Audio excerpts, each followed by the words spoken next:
If you like what I do, please consider subscribing to the channel if you haven't done so already. Join the Patreon page or purchase something from the Teespring store or Etsy shop. Every little bit helps. Thank you.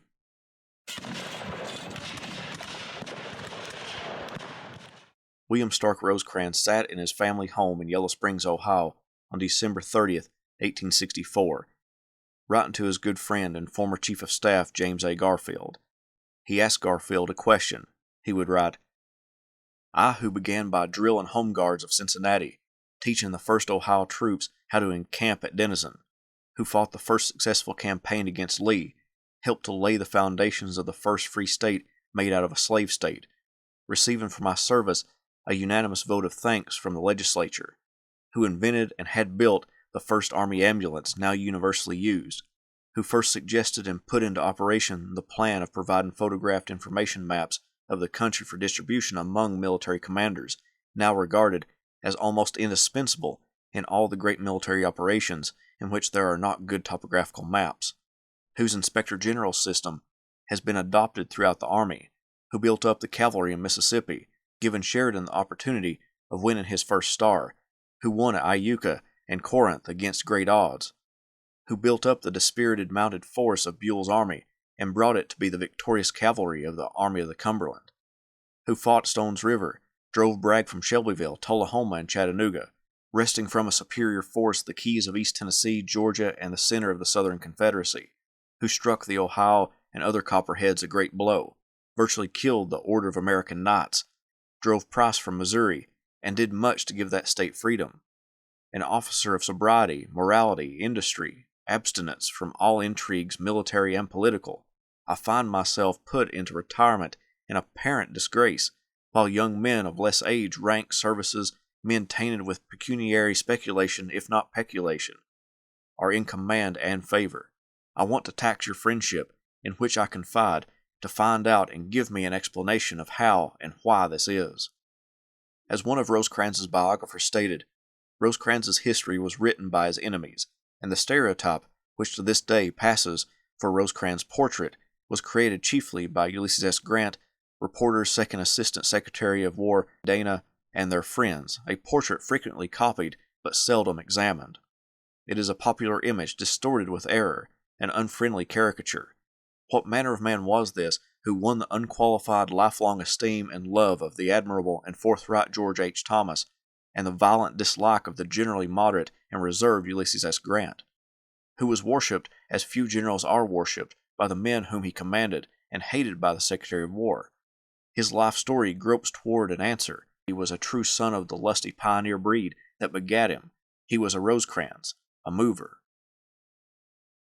In 1808, Dr. Daniel Rosecrans moved through the wilderness of eastern Pennsylvania and into central Ohio, hoping to take advantage of the plentiful land for cheap. His ancestors were a mix of Dutch and Norwegian heritage, and came to New Amsterdam, later to be known as New York, in the 1600s. Daniel's father served in the American Revolution, as well as many of his kinfolk. Daniel's side of the family changed the spelling of their name from Rosecrans to Rosecrans to keep them from being mistaken for Hessians. He and his wife, Thankful Rosecrans, had 10 children in all, and the eldest was named Crandall, who was born in 1794. Not only was the Rosecrans family patriotic and prone to join the military, they were also religious. Thankful Rosecrans was a devout Methodist, and Daniel was a Universalist. Crandall never affiliated with any particular church, but was said to be a man of religious feeling and a stern moral code. Following in the military tradition of the Rosecrans family, Crandall enlisted in the Light Horse Battalion and joined General William Henry Harrison's command in the War of 1812. He eventually became Harrison's adjutant and achieved the rank of captain. He would marry Jemima Hopkins, whose father served in the American Revolution and was a relative of Governor Stephen Hopkins of Rhode Island, a signer of the Declaration of Independence. Their first child died in infancy. Their second child would be baptized into the Church of England as William Stark Rosecrans. The middle name Stark came from one of Crandall's heroes, Revolutionary War General John Stark, but Crandall added an E to the end of his son's middle name. William and his family moved to Homer, where his father opened a tavern and a store, and was contracted for construction projects of roads, bridges, and canals. The family lived well, not rich, but definitely comfortable.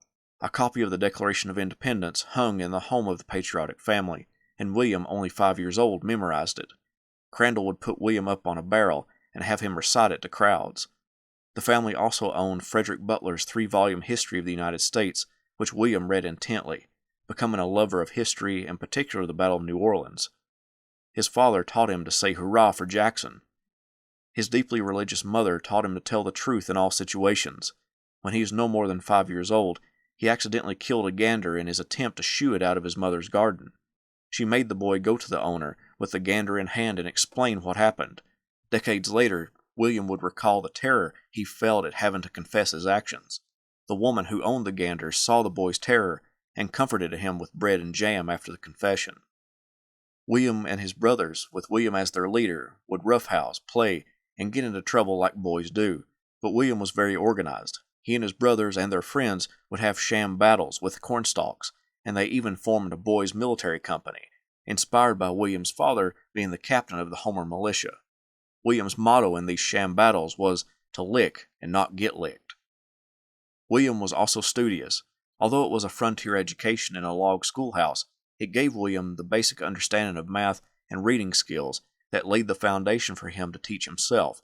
One of his favorite books was Thaddeus of Warsaw, and when he found that his copy had the last page torn out, he saved up enough money to buy a whole new copy just to read that last page. In his early teens, William began working as a clerk in his father's store, and he helped keep his account book. Eventually, he would go to work for another store, and when that store moved to Mansfield, Ohio, he went with it. At age 16, William traveled down the Ohio and Mississippi River and got sick in Vicksburg, Mississippi, then returned home to Mansfield. After a conversation with a lawyer who paid William to drive him in a wagon to Columbus, the lawyer said that the conversation was so intelligent that William should consider going further in school. The family didn't have enough money to send William to college, but there was an opportunity: the United States Military Academy at West Point. William traveled 50 miles to the office of Congressman Alexander Harper, looking for an appointment to West Point. Harper planned on sending his own son, but the interview went so well that he appointed William instead. William would take some classes at Kenyon College in the 3 months before he had to leave for New York to brush up on his academics, then left in June of 1838 for West Point, first going by coach to Cleveland, then by boat to Buffalo. Then he got on the Erie Canal to Albany.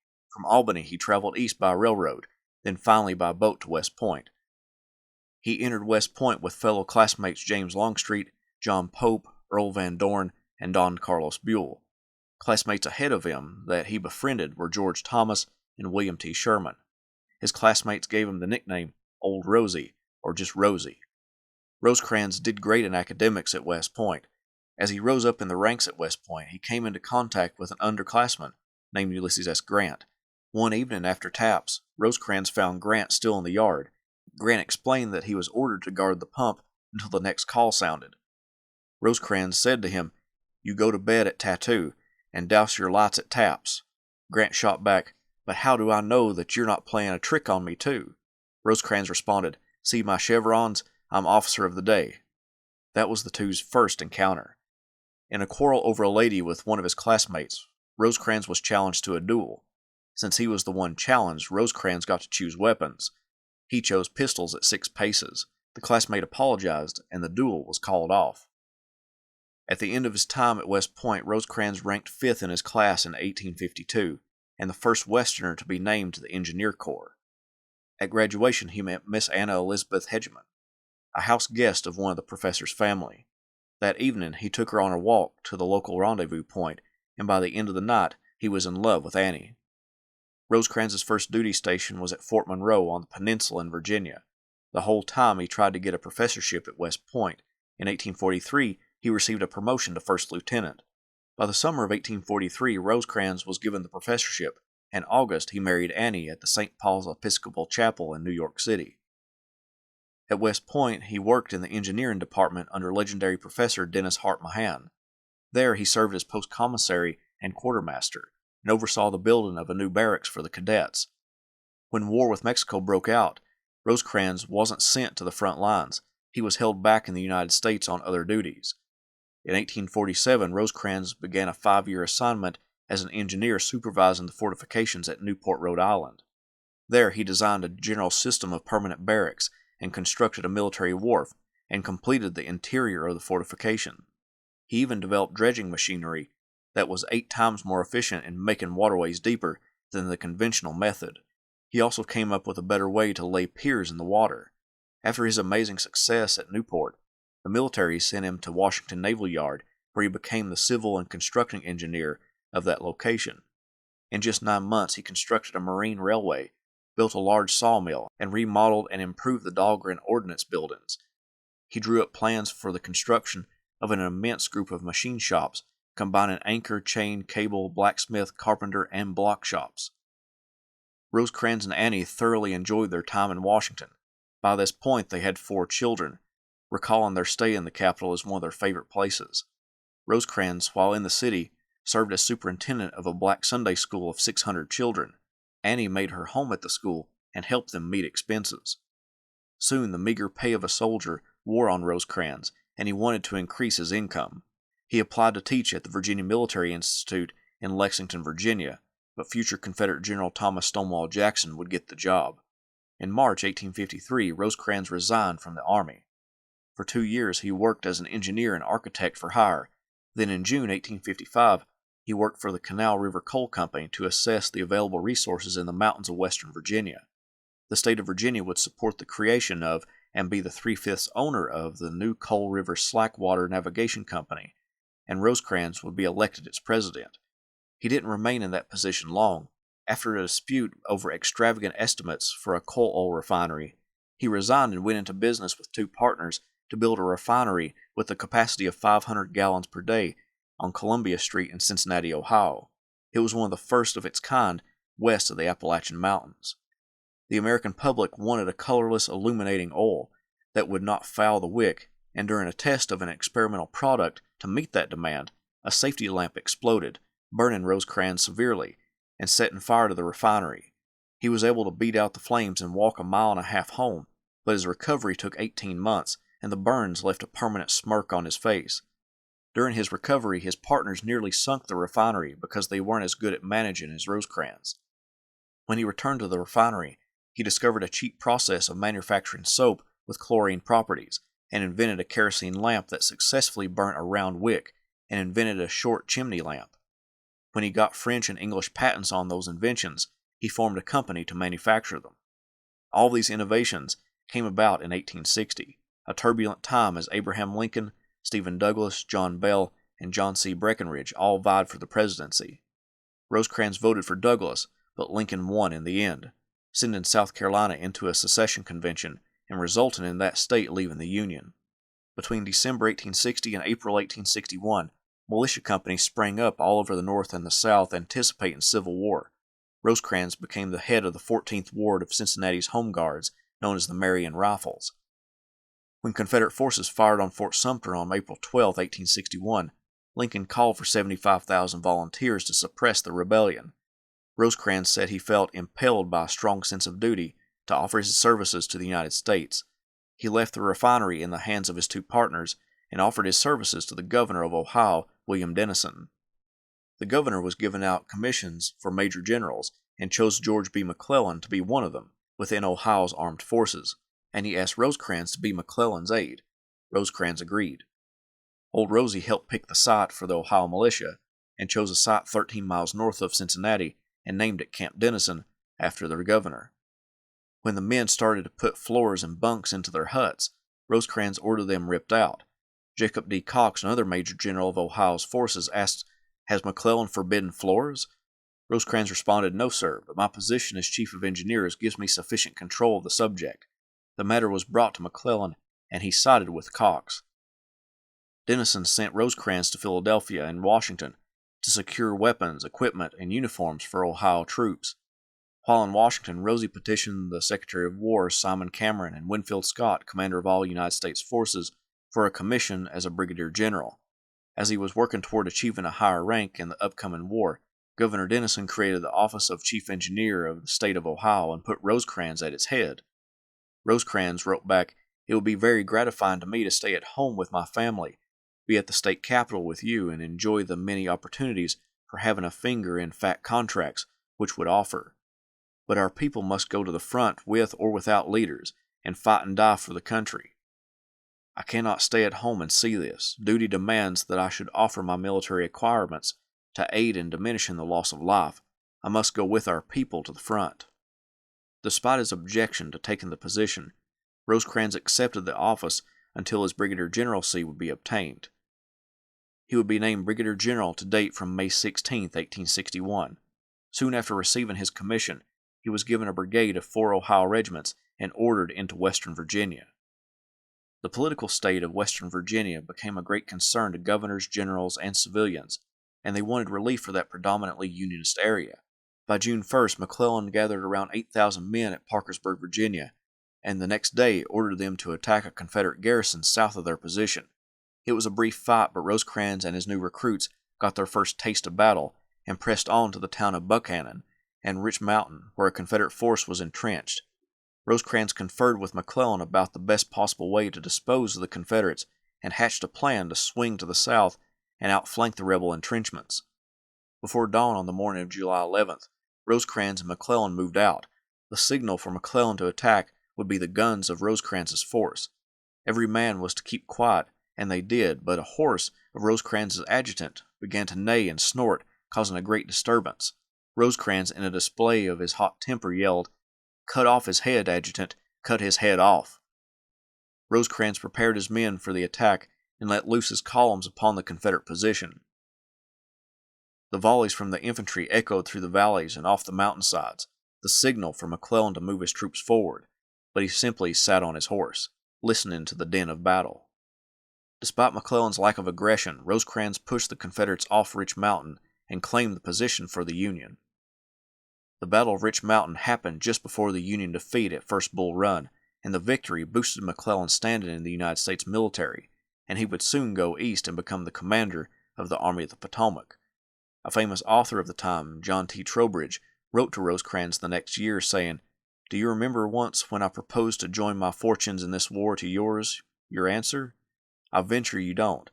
It was this: I shall connect my fortunes with McClellan's. I replied you had better join Mac's to yours. You answered, no, Mac is a lucky dog.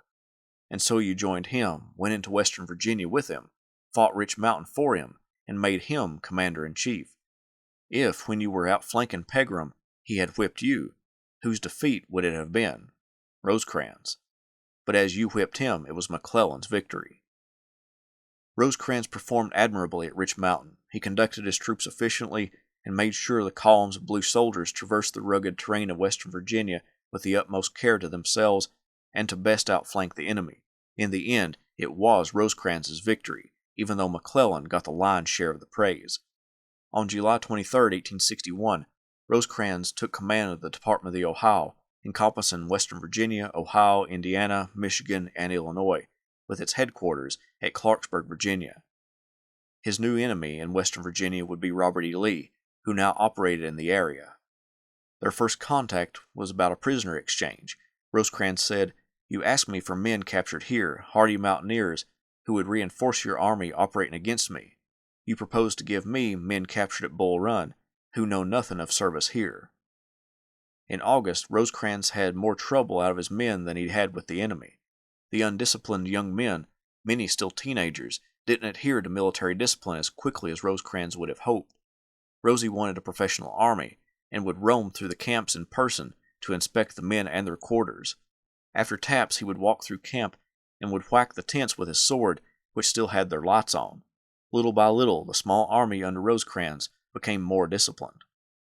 Rosie wasn't always a strict disciplinarian. One day, when some troops were unloading freight from a boat, their captain let the men take off their jackets while they worked. As the men lay sprawled out on the ground resting, Rosecrans rode up and said to the captain, "Don't you know, sir, that it is against orders to allow men on duty to remove their equipment?" The captain responded, "The man that issued that order never did a day's work, and I'll see him in hell before I'll let my men swelter with their accoutrements on." Rosecrans rode silently to the boat. While out of earshot, the captain was informed who the man on horseback was. When Rosie rode back by the group, they were in full uniform and drilling. Rosecrans said, "A company that can handle muskets that well should be allowed to unload a steamer without anything on if they want to." Rosecrans regularly ate dinner with his subordinate officers, and used crackers placed on the table to illustrate outpost and picket duty. Being one of the best well-trained officers in his army, he felt it was his duty to instruct them, although he wished he had help from other professionally trained officers. One soldier wrote, "Our general is an incessant worker. He is in his saddle almost constantly. He has not had a full night's sleep since he has been in Virginia, and he takes his meals as often on horseback as at his table." His soldiers recognized him as a competent commander. By late August and into September, Confederate forces pushed into the interior of western Virginia, and Rosecrans sallied forth to meet the enemy, first heading south toward Summersville, then to Carfax Ferry, where Rosecrans ran into a Confederate force led by John B. Floyd, a former governor of Virginia. In the mountains of Virginia, it was difficult to gather where the Confederate battle line was, so Rosecrans probed the line, attempting to find a flank or a weak point. At one point, he dismounted and helped to reform his ranks that were taking casualties. He wrote, "I saw a regiment that had retired behind a hill under fire, and there was but one company formed. I asked, 'Where is your captain?' 'I don't know.' 'Where is your lieutenant?' 'I don't know.' 'Where is your orderly sergeant?' Telling the orderly sergeant to form company, Rosecrans went to the next company. 'Where is your captain?' 'I don't know.' 'Have you a captain?' 'Yes, sir.' 'Is he here?' 'He was here.' 'Where is he now?' 'I don't know.' I found out of the 10 companies but one captain at his post." The Confederates soon withdrew from their position once Rosecrans and the other commanders restored order in the ranks. The Battle of Carfax Ferry was another great victory for Rosecrans, and both Union and Confederate newspapers were taking notice of the general operating in western Virginia. The Department of the Ohio under Rosecrans' command was divided up when Kentucky's neutrality came to an end in September 1861. Ohio, Indiana, and parts of Kentucky within 15 miles of Cincinnati were now under the Department of the Ohio under Ormsby Mitchell, and Rosecrans would now command the Department of Western Virginia. Rosecrans, believing he had been hamstrung by the order because his supplies came from Cincinnati, and it was no longer in his department, wrote to Washington complaining of the situation. He received word that "no blow has been struck at you. That phrase objectionable. Draw reinforcements and supplies as before. You are a soldier, a scientific general, and confidence is reposed in your judgment and discretion as well as in your zeal and valor." With that situation resolved, Rosecrans pressed on to Big Sewell Mountain, but found Robert E. Lee and his forces entrenched and waiting for an attack. Rosecrans was outnumbered and decided to withdraw closer to his supply bases, as his men wore threadbare uniforms and needed reprovisioned. They camped near Gauley Bridge and awaited supplies.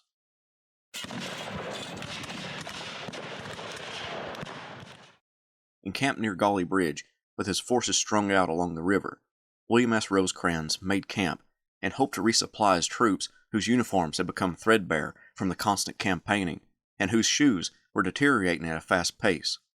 His headquarters was at the farm of a Confederate soldier in Robert E. Lee's army who opposed Rosecrans in western Virginia. The Confederate soldier's wife was still living on the property and used a lamp to signal messages to her husband across the river. With that valuable information, Lee was able to position artillery on the mountains surrounding Rosecrans' position, and one morning let loose a destructive fire on the Federals. Rosecrans acted quickly, sending artillery batteries to the near heights and firing their own projectiles at the enemy. Despite being surprised, Rosecrans coordinated the retreat and got his men to safety and got them resupplied. General Jacob D. Cox shared a tent with Rosecrans at this time and gave a great description of him. His general appearance was attractive. He was tall but not heavy, with the rather long head and countenance that is sometimes called Norman. His aquiline nose and bright eyes gave him an incisive expression, increased by rapid utterance in his speech, which was apt to grow hurried, almost stammering, when he was excited. His impulsiveness was plain to all who approached him. His irritation quickly flashed out in words when he was crossed, and his social geniality would show itself in smiles and in almost caressing gestures when he was pleased. In discussing military questions, he made free use of his theoretic knowledge, often quoted authorities and cited maxims of war, and compared the problem before him to analogous cases in military history. He was fond of conviviality, loved to banter good-humoredly with his staff officers and intimates, and was altogether an attractive and companionable man, with intellectual activity enough to make his society stimulating and full of lively discussion. I could easily understand Garfield's saying that he loved every bone in his body. Another soldier described him as such. nearly 6 feet high, compact, with little waist flesh, nervous and active in all his movements, from the dictation of a dispatch to the tearing and chewing of his inseparable companion, the cigar. He is easy of access, utterly destitute of pretense, and thoroughly democratic in his ways. With his staff his manner was familiar and almost paternal. With private soldiers always kindly. In the field he was capable of immense labor. He seemed never to grow weary, and never to need sleep. Few officers have been more popular with their commands, or have inspired more confidence in the rank and file. Rosecrans received intelligence that Confederate General John B. Floyd was attempting to sever his communications and supply line, so old Rosie traveled to Fayetteville, Virginia, to meet the threat. With stiff resistance across the New River, Rosecrans surmised that Floyd's force was concentrated in that sector and devised a plan to surround him. Union soldiers would ferry across at multiple locations and get onto the flank and rear of Floyd's force, while Rosecrans held Floyd's attention in front. Then, at an appointed time, the pincers would close, and Rosecrans would capture thousands of Confederates. Two problems occurred during this planned assault. One, the waterway flooded, which delayed the attack, and two, one of Rosecrans' subordinates was hesitant in attacking the force, which allowed Floyd to get away. However, there was a silver lining to the plan. It scared Floyd enough that he withdrew his troops from the area and secured a great portion of western Virginia for the Union and protected the Unionists of that region, allowing them to push for statehood. The officer that hesitated was arrested by Rosecrans, and a threat of court-martial loomed until George McClellan ended that threat. Nevertheless, Rosecrans was furious at the missed opportunity. At the end of 1861, Rosecrans' children came down with whooping cough, and as soon as the children were better in their Ohio home, Annie would join her husband at Wheeling, Virginia. By this point in the war, Rosecrans was one of the few glimmers of hope for the Union. He had launched a successful campaign in western Virginia, but his department was significantly weakened. Many of his regiments were taken and put into service in other departments, including some of his needed officers. Rosecrans asked McClellan if he could come to Washington to meet with him to discuss further details about a winter campaign, but McClellan told him not to come. Rosecrans went anyway. McClellan was sick with typhoid fever and was still in bed when Rosecrans arrived. He waited in the parlor to meet with Little Mac, but General Fitzjohn Porter came down to act as McClellan's proxy. Rosecrans outlined his plan. He wanted to concentrate 25,000 men at Romney and capture Winchester, Virginia. From there, with McClellan threatening the Confederate front, Rosecrans could flank the Confederates from the west. Porter took the plan to McClellan and brought back his answer. If the Union placed 20,000 men at Winchester, then the Confederates would just put 20,000 men there to combat them, and then if the Union added more troops, the Confederacy would add more troops. McClellan asserted that Rosecrans' plan would just shift the theater of operations. Rosecrans shot back that if a sizable enemy force threatened the Confederate flank, the enemy would need to weaken their main force to combat it, allowing for McClellan to defeat the main army, but McClellan wouldn't hear of it and shot the idea down.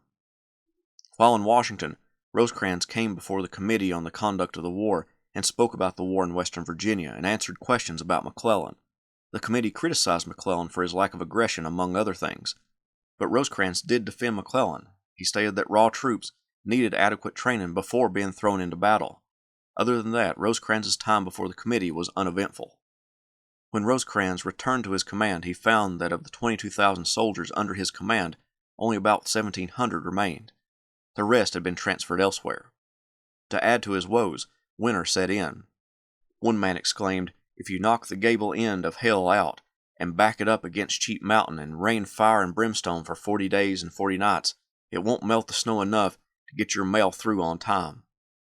To easily move his sick and wounded to better hospitals, Rosecrans constructed a light four-wheeled ambulance wagon that the Union Army adopted. These wagons helped Rosecrans in the muddy and undulating terrain of the Appalachian Mountains.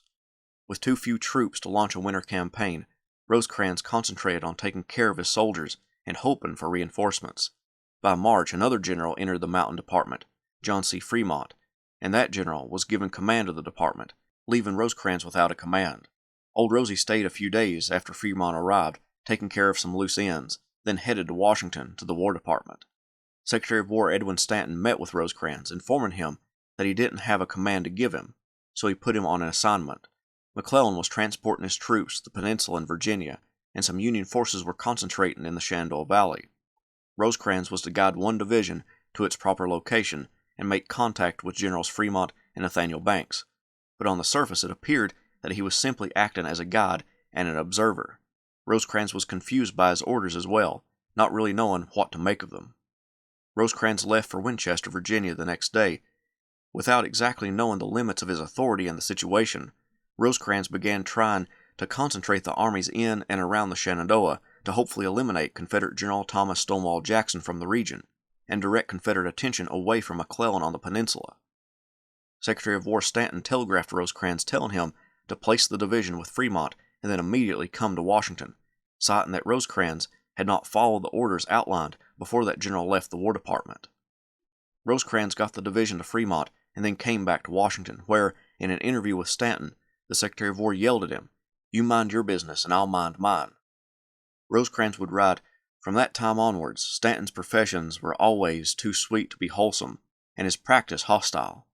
His whole behavior left the impression that his antagonism originated in the connection I was not so constituted as to become useful to him, and that therefore his sentiments toward me were similar to those which Haman felt toward Mordecai, who sat in the king's gate." This interaction with Washington, and more specifically the Secretary of War, resulted in him being sent west. He would join the Union forces attempting to take Corinth, Mississippi. Leaving Washington immediately, he didn't witness the panic that Stonewall Jackson struck in the hearts of Washingtonians when he beat back the divided forces that Rosecrans wanted to bring together. Rosecrans arrived at Pittsburgh Landing, the site of the Battle of Shiloh, on May 23, 1862. He immediately headed south to Corinth, where he was assigned to John Pope's Army of the Mississippi, and took command of the two divisions under Eleazar Payne and David Stanley. Pope's army commanded the left of the Union siege lines, and Rosecrans commanded the right of Pope's line. Rosecrans and other generals grew concerned as they stared at Corinth and the Confederate entrenchments. Train whistles could be heard and cheering of men each time one came into the town. The Union soldiers could just imagine the scores of fresh troops parading through Corinth and taking up positions on the battle line. However, in the early morning hours, Rosecrans could see black smoke swirling toward the sky and explosions going off in town. The Confederates were retreating. Old Rosie got his divisions in motion and approached the entrenchments, hoping to catch at least some of the rebels before they all got away, but the town was abandoned, and so were the entrenchments. Confederate General Pierre-Gustave Toutant Beauregard had slipped away. At Pope's headquarters, Department of the West Commander Henry Halleck ordered Rosecrans to lead the pursuit of the Confederate Army. Rosecrans gave chase, followed by the rest of Pope's Army of the Mississippi, to beyond Boonville and near 20 Mile Creek, where his troops arrayed for battle. Pope sent word to Henry Halleck, informing him that the Confederate Army was within striking distance and only awaited word to strike the enemy. Halleck decided he would rather control the territory through maneuvering than give it into battle, so the Battle of 20 Mile Creek didn't occur.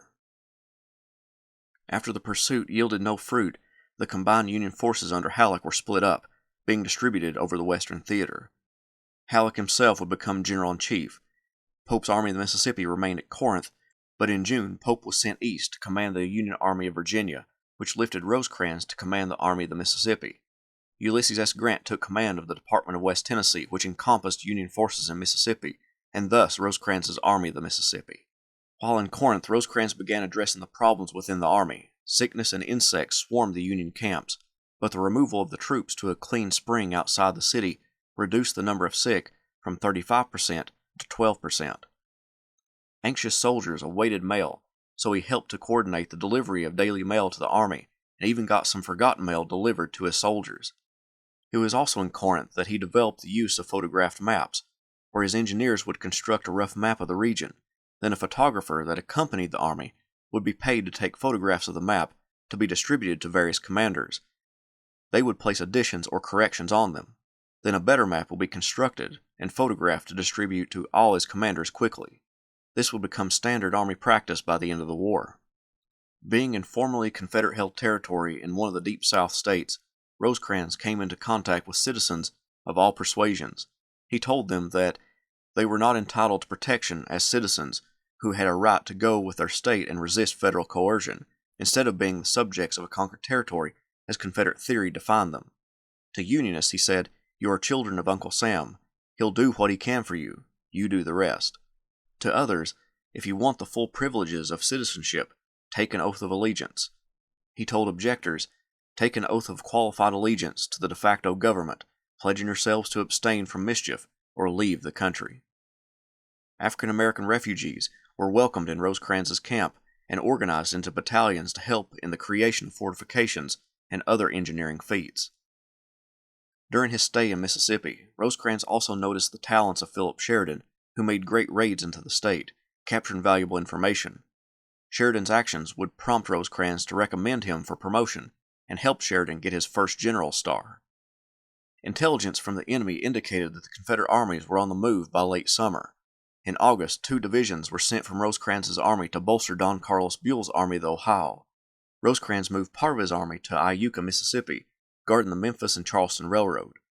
Along with the invasions of Maryland and Kentucky by Confederate forces, rebels in Mississippi were moving to capture locations in the northern part of the state, those commanded by Rosecrans. Confederate General Sterling Price captured Iuka in mid-September from an enemy force, and now Rosecrans was in a critical situation. Price and his command was to his east at Iuka, and Confederate General Earl Van Dorn was to his west at Holly Springs. At Corinth, Rosecrans conferred with Grant, and they decided to go after Price.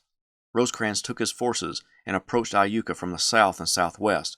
Grant approached from the north and northwest. Together, they would launch a pincer-like motion and nearly surround Price's force. On September 19, 1862, Rosecrans launched his attack. Grant planned to attack when he heard Rosecrans engaged. The battle raged on Rosecrans's front, but Grant's forces never made their attack. In the evening, Rosecrans sent a dispatch to Grant. "We met the enemy in force. The engagement lasted several hours. Firing was heavy. You must attack in the morning and in force. The ground is horrid, unknown to us, and no room for development. Push in onto them until we can have time to do something. We will try to get a position on our right, which will take Iuka." When morning came, Rosecrans discovered Price had retreated during the night. When he found Grant's forces, the leader of the column, Edward Ord, gave Rosecrans a message from Grant to postpone the attack. First with McClellan and now with Grant, an attempt to launch a coordinated attack ended in failure. Even though both resulted in a Union victory, a concerted effort would have made the victories more complete. Grant sent Rosecrans to chase after Price, but after a vigorous pursuit, Rosecrans realized pushing his men any harder wouldn't result in the capture of Price and only hurt his command, so he withdrew back to Iuka. The incident that was the Battle of Iuka produced bad blood between Rosecrans and Grant, Rosecrans seeing the same problem in Grant that he had with McClellan in Western Virginia. Nevertheless, Rosecrans was a dutiful soldier and obeyed orders. Grant left for St. Louis to confer strategy with General Samuel Curtis and placed Rosecrans in command of Corinth and the forces surrounding it. Confederate General Earl Van Dorn, undeterred by the defeat of Price at Iuka, decided to launch his own attack, this one being on the Union garrison at Corinth, to capture the vital railroad hub. Reports came to Rosecrans that Confederate forces were beginning to concentrate around Corinth, so he brought in his forces that were scattered and placed them in the entrenchments around the city, some of the same entrenchments that Rosecrans himself had helped to engineer when he first entered the town, when Confederate General Beauregard evacuated. Rosecrans needed to discover if Van Dorn was going to attack Corinth or keep advancing north and cut the railroad to maneuver Union forces out of the town. So he sent a few brigades to the north and northwest to offer stiff resistance in their attempt to discover the Confederate commander's true intentions. On October 3rd, Van Dorn made contact with the advanced units. Unbeknownst to Rosecrans, his advanced troops were fighting as though they were holding the main line instead of trying to discover the enemy's intentions. Because that group of men were putting up a hard fight, it forced him to reconfigure his own battle line, putting more men in the forward positions in the old Confederate entrenchments. Because his main line was closer to the town, Rosecrans devised a plan to lure Van Dorn into a trap where his battle line would close in on 3 sides and crush the Confederate army. It depended on promptness on the part of his subordinates. As Van Dorn battered the first entrenchments, the Union line slowly gave way to lure the Confederates in. Rosecrans sent written orders to one of his division commanders, who was to close part of the trap, but the subordinate didn't understand the orders and wrote back as much. Rosecrans sent an aide to explain what he was to do, but that yielded no result. The trap that Rosecrans laid out didn't materialize, and October 3rd was simply a bloody day as Confederates attacked the Union position. Undeterred by the failure to close the trap on Van Dorn, Rosecrans knew that the position that the Confederates occupied by nightfall would be susceptible to an attack. Rosecrans declared, "We've got them where we want them." Early in the morning on October 4th, an artillery battle christened the morning, but no major activity occurred. By mid-morning, Price's soldiers, who augmented Van Dorn's army, attacked Rosecrans's position at Corinth. Thomas Davies' division broke and began streaming through the north end of Corinth. Rosecrans rode through the town yelling to give them grape and canister. Rebel bullets carried away the general's hat. Attempting to rally the retreating troops, he yelled, "Soldiers, stand by your country." One soldier commented, "He was the only general I ever knew who was closer to the enemy than we were who fought at the front. It lives in the memory of every soldier who fought that day how his general plunged into the thickest of the conflict, fought like a private soldier, dealt sturdy blows with the flat of his sword on the runaways, and fairly drove them to stand. Then came a quick rally, which his magnificent bearing inspired. A storm of grape from the batteries tore its way through the rebel ranks. Reinforcements which Rosecrans sent flying gave impetus to the national advance, and the charging columns was speedily swept back outside the entrenchments." During the next Confederate attack on Battery Robinette, the mascot of the 8th Wisconsin, a bald eagle named Old Abe, broke free. It flew over the battlefield in confusion from the smoke and roar of battle. Rebel soldiers swung and shot at him, but he survived the engagement. Twice the Confederates nearly captured the works, but were thrown back each time, some rebels even making it into the public square. Van Dorn's attack stopped, and the Second Battle of Corinth ended. Rosecrans had saved the vital railroad hub. Later, Van Dorn would remark, "I don't see how the devil Rosecrans held the place. I don't believe any other man in the service but Rosecrans could have done it." Rosecrans was worn from the battle. The blood of an aide wounded by Old Rosie's side stained the general's gloves. Part of his sword belt was severed by a bullet. With the battle over, he paused and became overwhelmed with thirst and fatigue. He was brought under a shade tree and sat down. He could see puffs of smoke coming over Van Dorn's lines. Rosecrans said, "They have blown up some ammunition wagons. They are going to retreat. We must push them." Some men were sent to reconnoiter the Confederate line, and Rosecrans rode over the battlefield. Coming to Battery Robinette, Rosecrans remarked, "I take my hat off in the presence of men as brave as these." Rosecrans ordered the army to rest and cook 5 days' rations, because they would be pursuing the Confederates in the morning. During the attacks, Confederate General Dabney H. Maury's division had been part of the assault column that attacked the Union lines. Rosecrans told a prisoner from that division that, "Tell General Maury I never used to think, when I taught him at West Point, a little curly-headed boy, that he would trouble me as he has today." When he rode over to Davies' division, the same unit that broke and ran, he called them cowards, and the only way they would have any military standing would be for them to win on the field of battle. Davies later asked Rosecrans to make a public retraction of his statement. Rosecrans would say, "They fought nobly the first day, and many of them, especially on the right, did the same the second day, and so much so that I shall overlook the cowardly stampeding of those under my immediate observation on the second day, which gave rise to the public indignation I expressed in your presence and in theirs." A drought tortured the Union soldiers. Rosecrans had water wagons ride throughout the town and the entrenchments, giving out much-needed water from the few wells that hadn't gone dry. Rosecrans had won 2 victories since coming to the Western Theater, but he had made an enemy with Ulysses S. Grant. Despite the bad blood, the future looked bright for Old Rosie as the end of 1862 rolled around.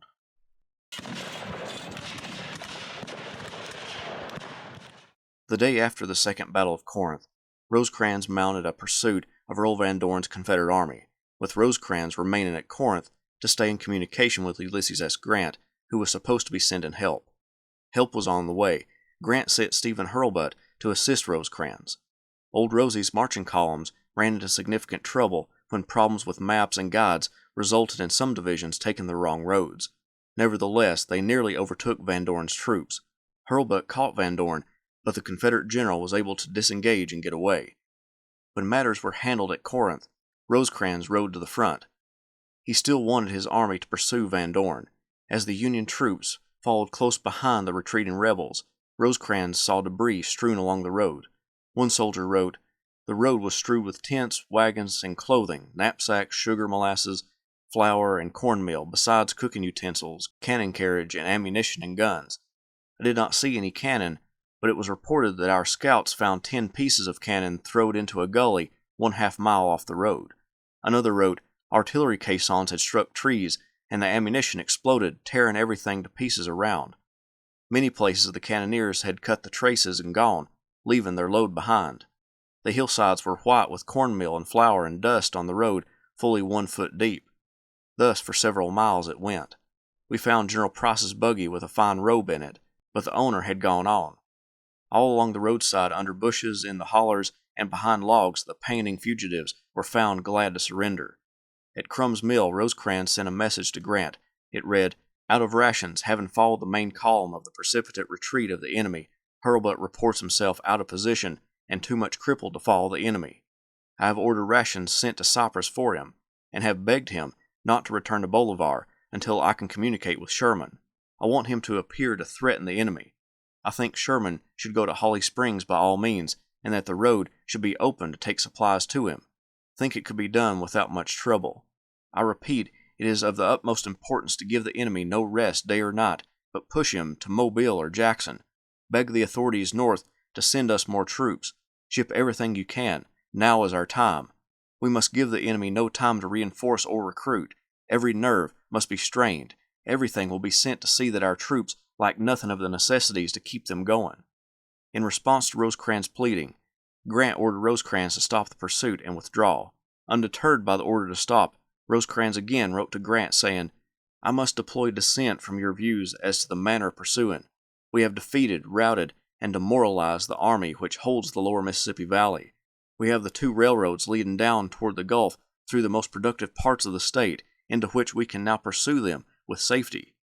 The effect of our return to old position will be to pin them up in the only corn country they have west of Alabama, including the Tuscumbia Valley, and to permit them to recruit their forces, advance and occupy their old ground, reducing us to the occupation of a defensive position, barren and worthless, with a long front over which they can harass us until bad weather prevents an effectual advance except on the railroads, when time, fortifications, and rolling stock will again render them superior to us."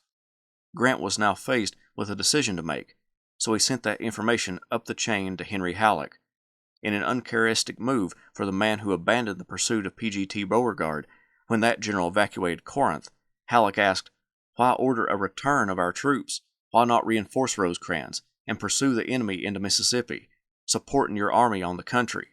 The questions posed by Halleck didn't keep Grant from reaffirming the order to Rosecrans to stop the pursuit and withdraw back to Corinth. Rosecrans would say to a member of his staff, "The whole rebel army of the West, and certainly the whole flower of it, is in our front, whipped and demoralized. We could drive them like a flock of sheep. It seems to me that the time has come to win the war in the West, if not the Central Zone." The next day Rosecrans's army began its movement back to Corinth. Upon his return he was informed that he had been promoted to Major General of Volunteers, but the date was from September. Rosecrans believed he should have been given the promotion because of his service in Western Virginia, so the date should have been earlier in the year. During the back and forth between Grant and Rosecrans, Grant rebuked Rosecrans for communicating with William T. Sherman at Memphis because that didn't follow the chain of command.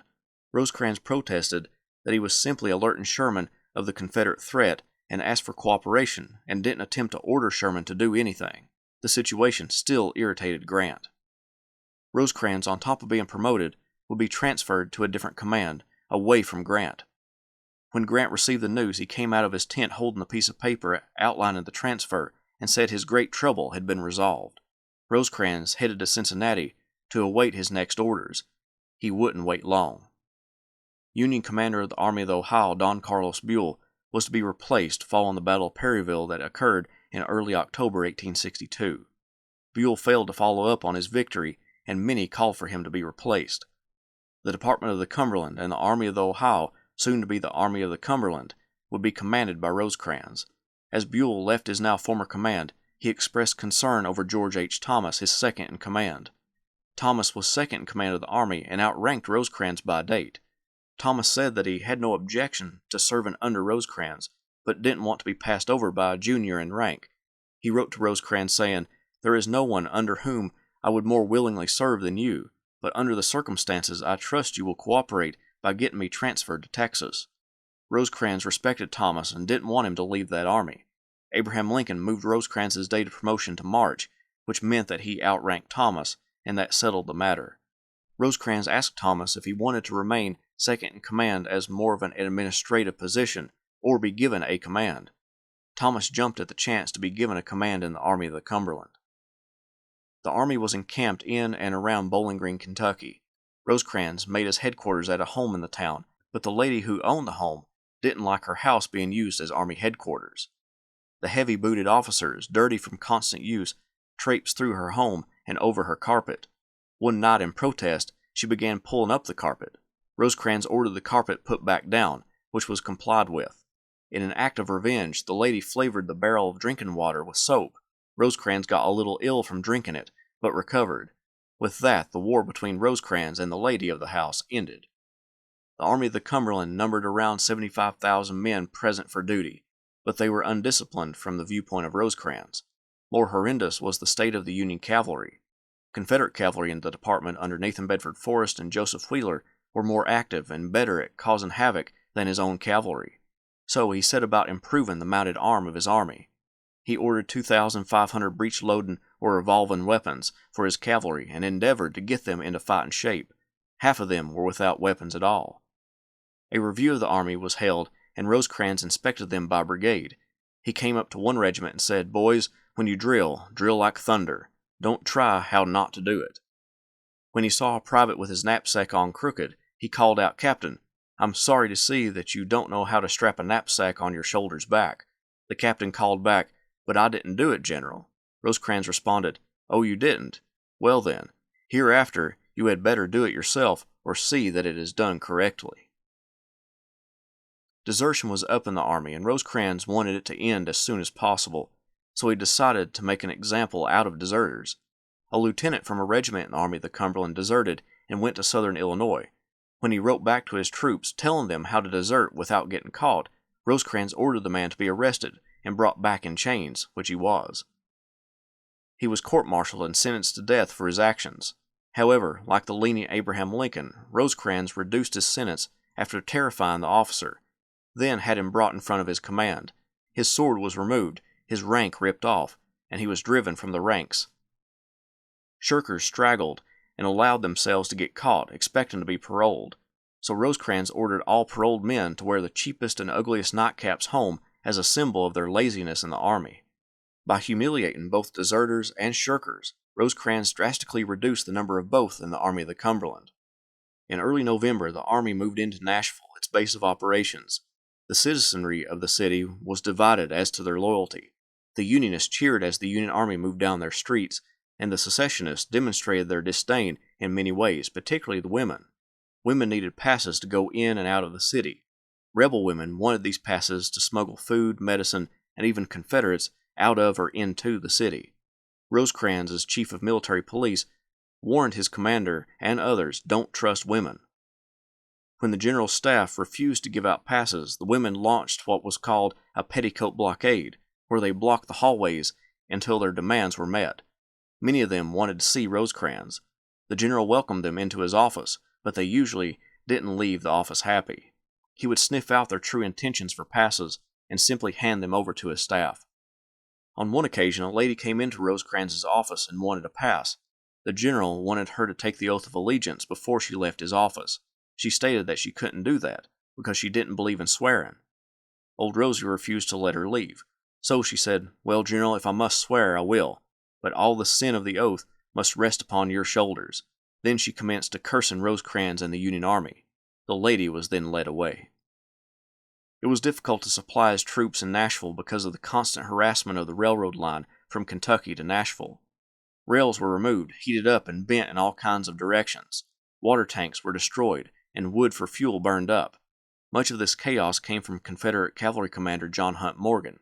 Rosecrans, upon hearing of the destruction, roared, "Morgan has sent over a lot of soldiers in citizens' dress to loaf around and injure the railroad. Whoever cannot give a good account of themselves, shoot or hang them on the nearest tree." As Rosecrans and the Army of the Cumberland refitted and gathered supplies at Nashville, the Confederate Army of Tennessee under Braxton Bragg was on the move toward Nashville, and by early December, Bragg was at Murfreesboro, about 30 miles from Nashville. Rosecrans proposed a plan to wait for rains to raise the Tennessee River to allow for Union gunboats to support a movement against Bragg. Then he would fall on Bragg and trap him against the river. However, Washington had other plans. Rosecrans received this message: "The President is very impatient at your long stay in Nashville. Twice have I been asked to designate someone else to command your army. If you remain one more week at Nashville, I cannot prevent your removal. The government demands action." Rosecrans responded, "Many of our soldiers are to this day barefoot, without blankets, without tents, without good arms, and cavalry without horses. Our true objective now is the enemy's force, for if they come near, we save wear, tear, risk, and strength. Subject them to what we escape, and gain all the chances to be expected from a rise in the river. I need no other stimulus to make me do my duty than the knowledge of what it is.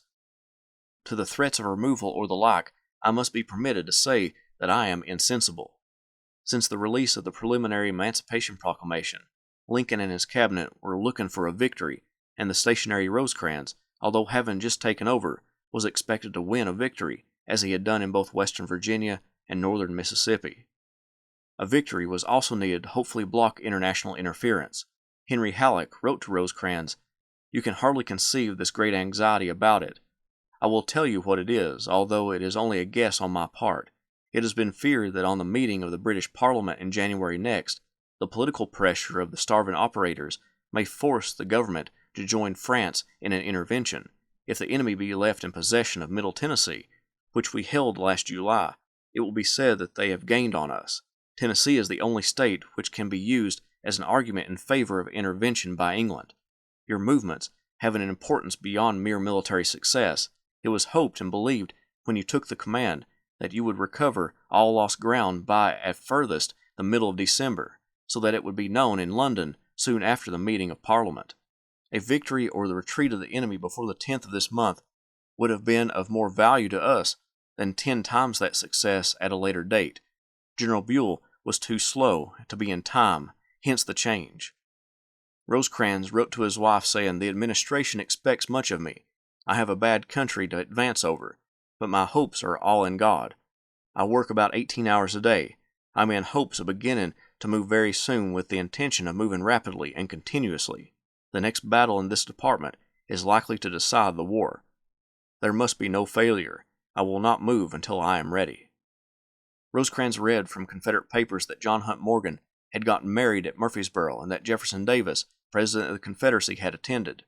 The President informed Bragg that he must hold Middle Tennessee at all costs. Old Rosie would write to Halleck saying, "Things will be ripe soon." Indeed they were. By December 21st, two things were in Rosecrans's favor for an advance against the Confederate army at Murfreesboro. First, between 20 and 30 days' rations had been stockpiled in Nashville to support the army in such a movement away from their base of operations. Second, Bragg had sent away a large section of his cavalry, John Hunt Morgan into Kentucky, and Nathan Bedford Forrest into West Tennessee. Rosecrans's cavalry was inferior and outnumbered by their rebel counterparts, but now, with a great segment of the Confederate cavalry gone, the mounted arm of both armies were more evenly matched. On Christmas night, Rosecrans called his commanders together, Thomas Crittenden, Alexander McCook, Philip Sheridan, and David S. Stanley. Although Rosecrans did not consult with these men, when George Thomas came in and settled himself heavy in the narrow space between the bed and the front window, Rosecrans pulled up a chair facing him. Swiftly and earnestly he unfolded his plan, his animated face almost touching the grave, bearded face of his friend. He talked rapidly, in an undertone, sometimes grasping the seat of the chair, sometimes tapping against it. Thomas nodded now and then, or injected a few words. The younger generals glanced from time to time at the favored confidant, but no one ever seemed jealous of Thomas. At the end of the discussion, Rosecrans slammed his mug on a table and said, "We move tomorrow, gentlemen. We shall begin to skirmish probably as soon as we pass the outposts. Press them hard. Drive them out of their nests. Make them fight or run. Fight them. Fight them. Fight, I say." The squeaking of leather and the stomping of boots on the roads leading out of Nashville filled the air as the Army of the Cumberland marched southeast along mostly parallel roads, hoping to catch the Army of Tennessee divided so they could defeat it in detail. The divisions did as Rosecrans asked. They drove the Confederate skirmishers out of their nests and pushed them hard. However, weather interrupted some of the movement. A heavy fog reduced the visibility, and the winter rains muddied the roads. The Union soldiers pressed on, but at a slower pace than Rosecrans expected. Nevertheless, Rosecrans's troops pushed all the way to the outskirts of Murfreesboro, where they encountered Bragg's army, prepared to resist the crossing of Stone's River. Crittenden's third of the army was supposed to capture the town and hold it with one division, but the amount of enemy troops convinced him otherwise, and he sought to consult with Rosecrans. Rosecrans agreed that Crittenden did the right thing by not advancing the sole division against the concentrated rebel army. The Union army moved ever so closer to the Confederate counterpart, and as Rosecrans monitored the heavy skirmishing in his front, a sharpshooter bullet hit an aide next to him. Undeterred, he remained at the location, watching his men move forward.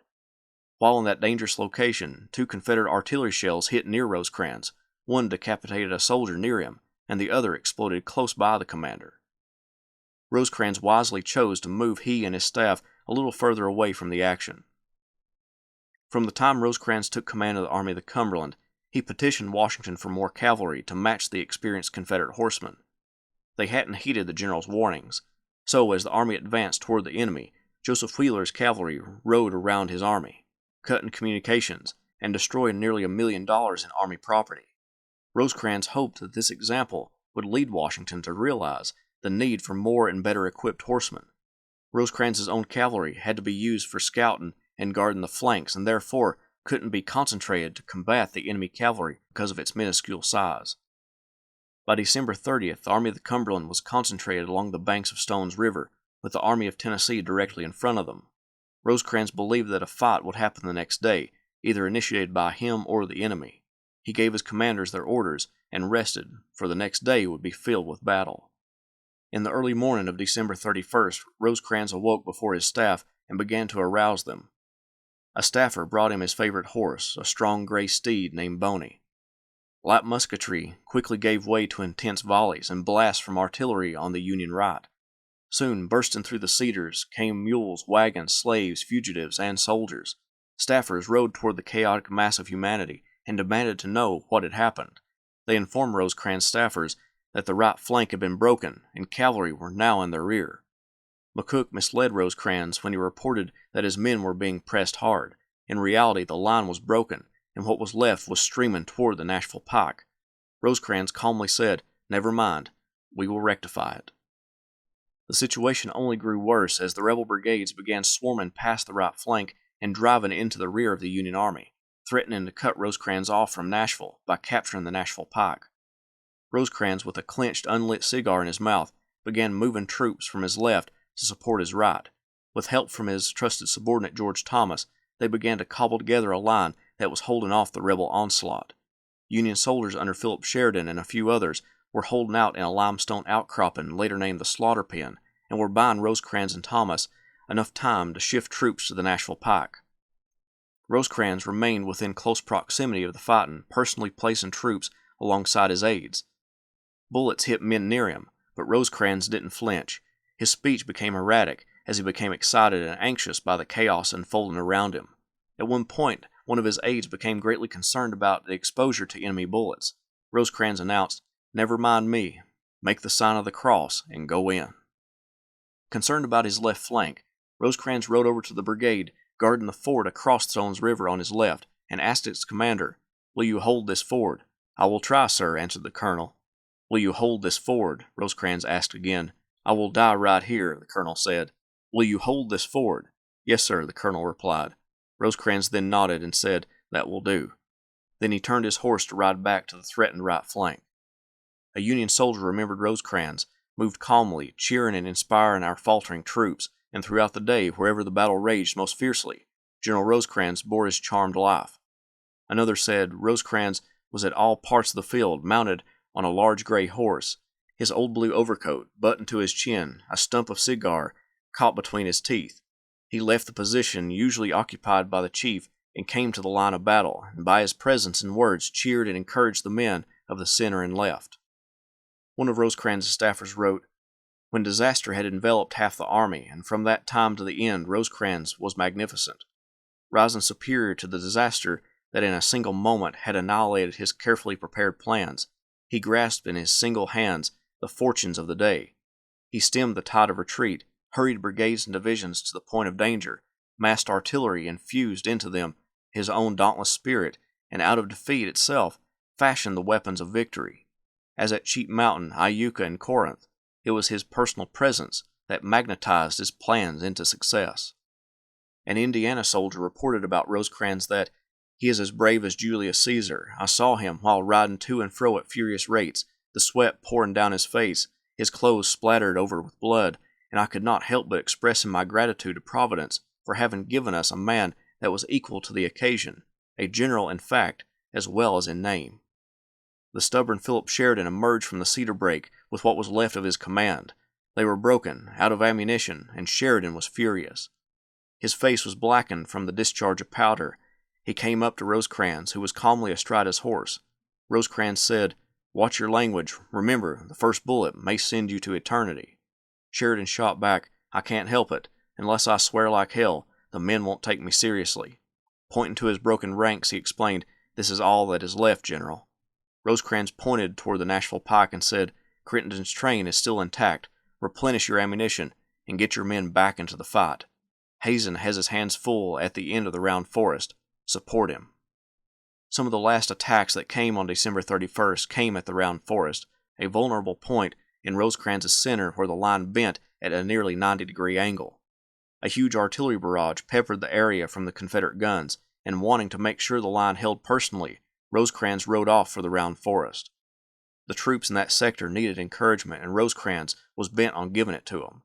As he and his staff galloped toward the forest, an artillery shell exploded, and the projectile hit one of Rosecrans' favorite staffers, Julius P. Gorechet, in the face, carrying away his head, leaving only the lower half of his jaw.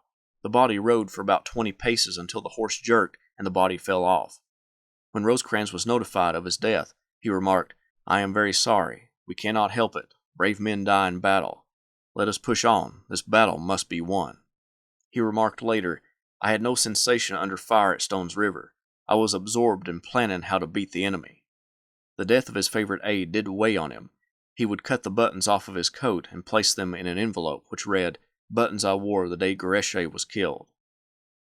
Blood from aides and soldiers covered Rosecrans' uniform, making his subordinates ask repeatedly if he was wounded. Rosecrans had to keep reassuring them that he was unhurt. One aide carried the general's uneaten lunch in a haversack through most of the battle. Old Rosie didn't have time to eat during the brutal fight.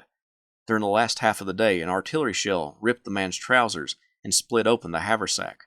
The aide said, "Now, all the dinner's gone," which got a big laugh from all standing around him. That night, Rosecrans called his Grand Division commanders and cavalry commander to his headquarters. He asked each of them what they thought should be done, retreat or fight. Crittenden declined to suggest anything because he was the junior and would support anything ordered by Rosecrans. McCook thought they should fight it out. Thomas said he would support the commanding general in his decision, and Stanley agreed with McCook.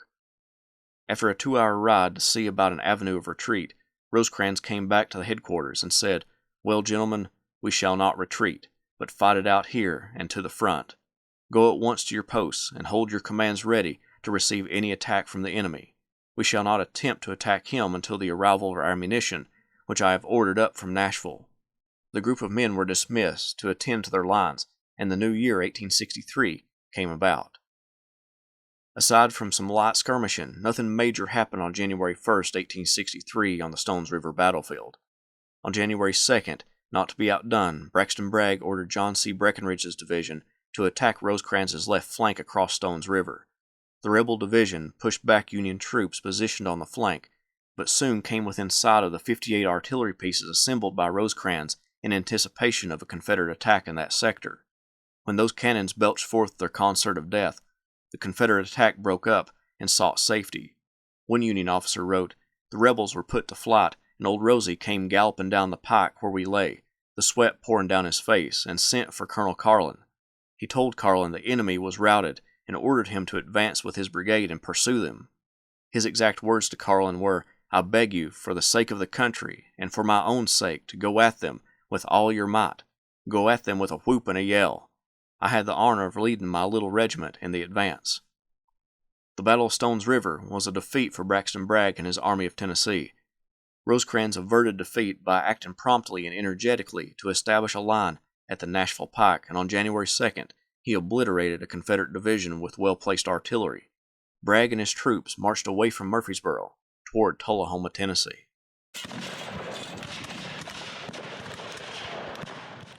On January 5th, the Army of the Cumberland set off after the Confederate Army of Tennessee, capturing Murfreesboro in the process, and dueling with the rebel rear guard. The horrid conditions of the road, distance from his supply base, and the head start obtained by the Confederate Army convinced Rosecrans that any further pursuit would be foolish. In the Keble home in Murfreesboro, Rosecrans lay in a bed for the first time in 9 days. He was shivering despite being next to the fire. A doctor was brought in and determined that he was suffering from lung fever. As the general rested, he went over the casualty reports. The losses had been horrendous. Out of around 43,000 men Rosecrans took into battle, he lost around 13,000, nearly a quarter of his fighting force. Despite the casualties, it was a Union victory, and one that was lauded in the North. One of Rosecrans's biographers wrote, "The victory had pushed the front 40 miles farther south. Faith in Union leadership, which had been ebbing since Fredericksburg, now revived. The stock exchange steadied, the gold market stabilized, and European governments shied away from recognizing the Confederacy. A long stride had been taken toward Chattanooga, back door to the Confederate heartland. It gave the initiative in the Western Theater to the North." Braxton Bragg, Rosecrans's opponent at Stone's River, wrote in his official report that Rosecrans was enabled to bring fresh troops at every point to resist our progress, and he did so with a skill and judgment which has ever characterized this able commander. Abraham Lincoln wrote to Rosecrans, "God bless you and all with you. Please tender to all and accept for yourself the nation's gratitude for your and their skill, endurance, and dauntless courage." Edwin Stanton wrote to the general, "The country is filled with admiration of the gallantry and heroic achievement of yourself and the officers and troops under your command." Henry Halleck told Rosecrans, "The victory was well earned and one of the most brilliant of the war. You and your brave army have won the gratitude of your country and the admiration of the world. All honor to the Army of the Cumberland, thanks to the living and tears for the lamented dead." A division commander in the Army of the Cumberland, John M. Palmer, wrote, "Rosecrans, whose courage upon a battlefield was always magnificent, exposed himself at many points to rally his forces, and exhibited the greatest personal bravery. If I was to fight a battle for the dominion of the universe, I would give Rosecrans the command of as many men as he could see and who could see him." An Illinois private wrote, "Our entire brigade must have suffered terribly, but stood firm. Rosecrans led it on to a furious charge in person. He is a perfect tiger and certainly bears a charmed life. He has our perfect confidence, and so long as he is out of the reach of the political warriors, will do well." Despite the victory, Rosecrans was in a tough situation logistically. His secure primary base was Louisville, Kentucky. All of his supplies would come by rail to Nashville ideally. However, with constant raids by Confederate cavalry and sabotage, railroad bridges and tunnels were constantly destroyed. Thus, the railroad could only operate for certain distances. Most of Rosecrans' supplies would have to come overland by horse and wagon. Rosecrans wrote to Secretary of War Edwin Stanton that our lines of communication and our depots absorb much force, and that increases as we advance. The country is full of natural passes and fortifications, and demands superior force to advance with any success. Braxton Bragg in the Army of Tennessee didn't have near the logistical problems that Rosecrans did. Rosecrans' secure primary base was 212 miles by rail from Nashville. Bragg's base was Chattanooga, just 55 miles from his winter quarters near Tullahoma, Tennessee. Bragg's base en route was in friendly territory, and his cavalry outnumbered Rosecrans' nearly 4-to-1 when concentrated, and even dispersed could outnumber the Union cavalry 2-to-1. Along with the winter weather, Rosecrans couldn't move out in an offensive at this time. Because of the victory at Stone's River, Rosecrans could ask for nearly anything from the War Department, and it would be provided. Stanton began giving his army as many revolving rifles as possible, strengthening his cavalry. Then he agreed for an entire corps to be sent to him from the Department of Ohio. These troops would be under General Gordon Granger. Rosecrans also got promotions for many of his division commanders. Another soldier that came into Rosecrans' life in early 1863 was a 31-year-old soldier named James Garfield. The sturdy young officer with bluish-gray eyes arrived at Rosecrans' headquarters on January 24th. The two men began to talk, and the conversation lasted until midnight. The next morning, Garfield wrote, "I am greatly pleased with some features of General Rosecrans' character. He has that fine quality of having his mind made up on all questions which concern his work, thinks rapidly, and strikes forward into action with the utmost confidence in his own judgment. The officers have most unbounded confidence in Rosie and are enthusiastic in his praise. He is the most Spanish-looking man I know, and though he swears fiercely, yet he is a Jesuit of the highest style of Roman piety. He carries a cross attached to his watch seal. I find him a man of very decided and muscular thoughts, and with a rare Frederick-like quality of having his mind made up on every important question. For sharp, clear sense, ready, decisive judgment, and bold, self-reliant action, he is certainly a very admirable and hence an effective general. Garfield would become Rosecrans' chief of staff on February 13th. After the Union disaster at the Battle of Fredericksburg, Abraham Lincoln sought a replacement for Ambrose Burnside, who was commanding the Army of the Potomac in Virginia. Rosecrans' name came up and even endorsed by Edwin Stanton and Henry Halleck. However, some cabinet members thought it unwise to place a Western general in charge of an Eastern army, and so Lincoln chose Joseph Hooker as the commander of that army. A newspaper would take the news of Hooker's placement as commander and write, "With Rosecrans in the West and Hooker in the East, there is not treason enough in the North, rebellion in the South, or imbecility or cross purposes sufficient in the cabinet to prevent the war from being brought to an early and satisfactory conclusion." Rosecrans asked the War Department for more help in creating a sufficient cavalry force.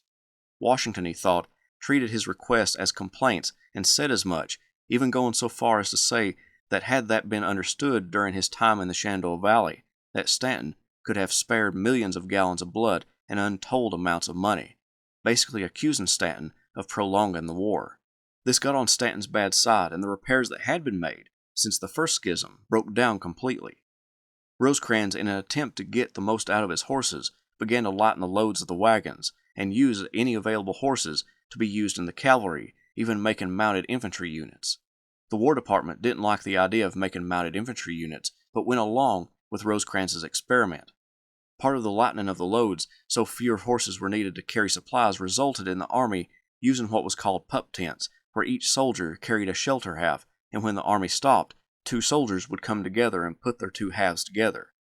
The name pup tent caused many soldiers to hang signs on their pup tents that said "Pups for sale," "Dog hole number 1," "Rat terriers," and "Bull pups here."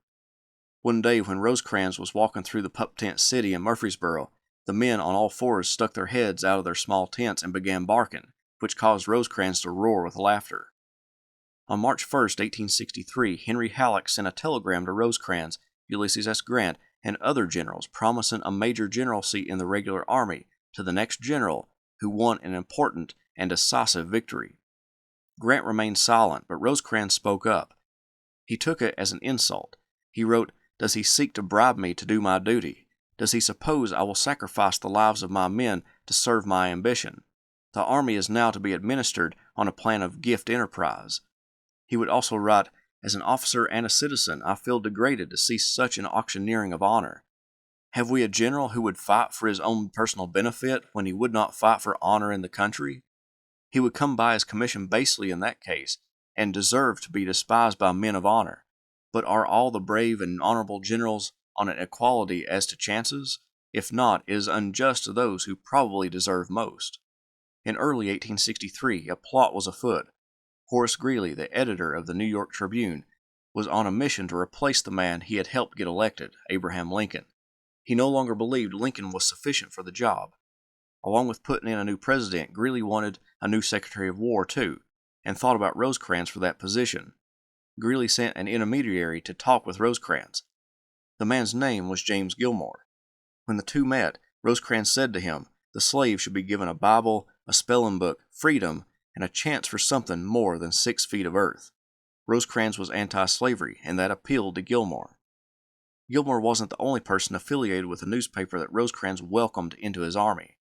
Rosecrans was friendly to reporters. Some even thought he bribed them for good stories, but he extended the same courtesy and hospitality to any reporter that sought an interview.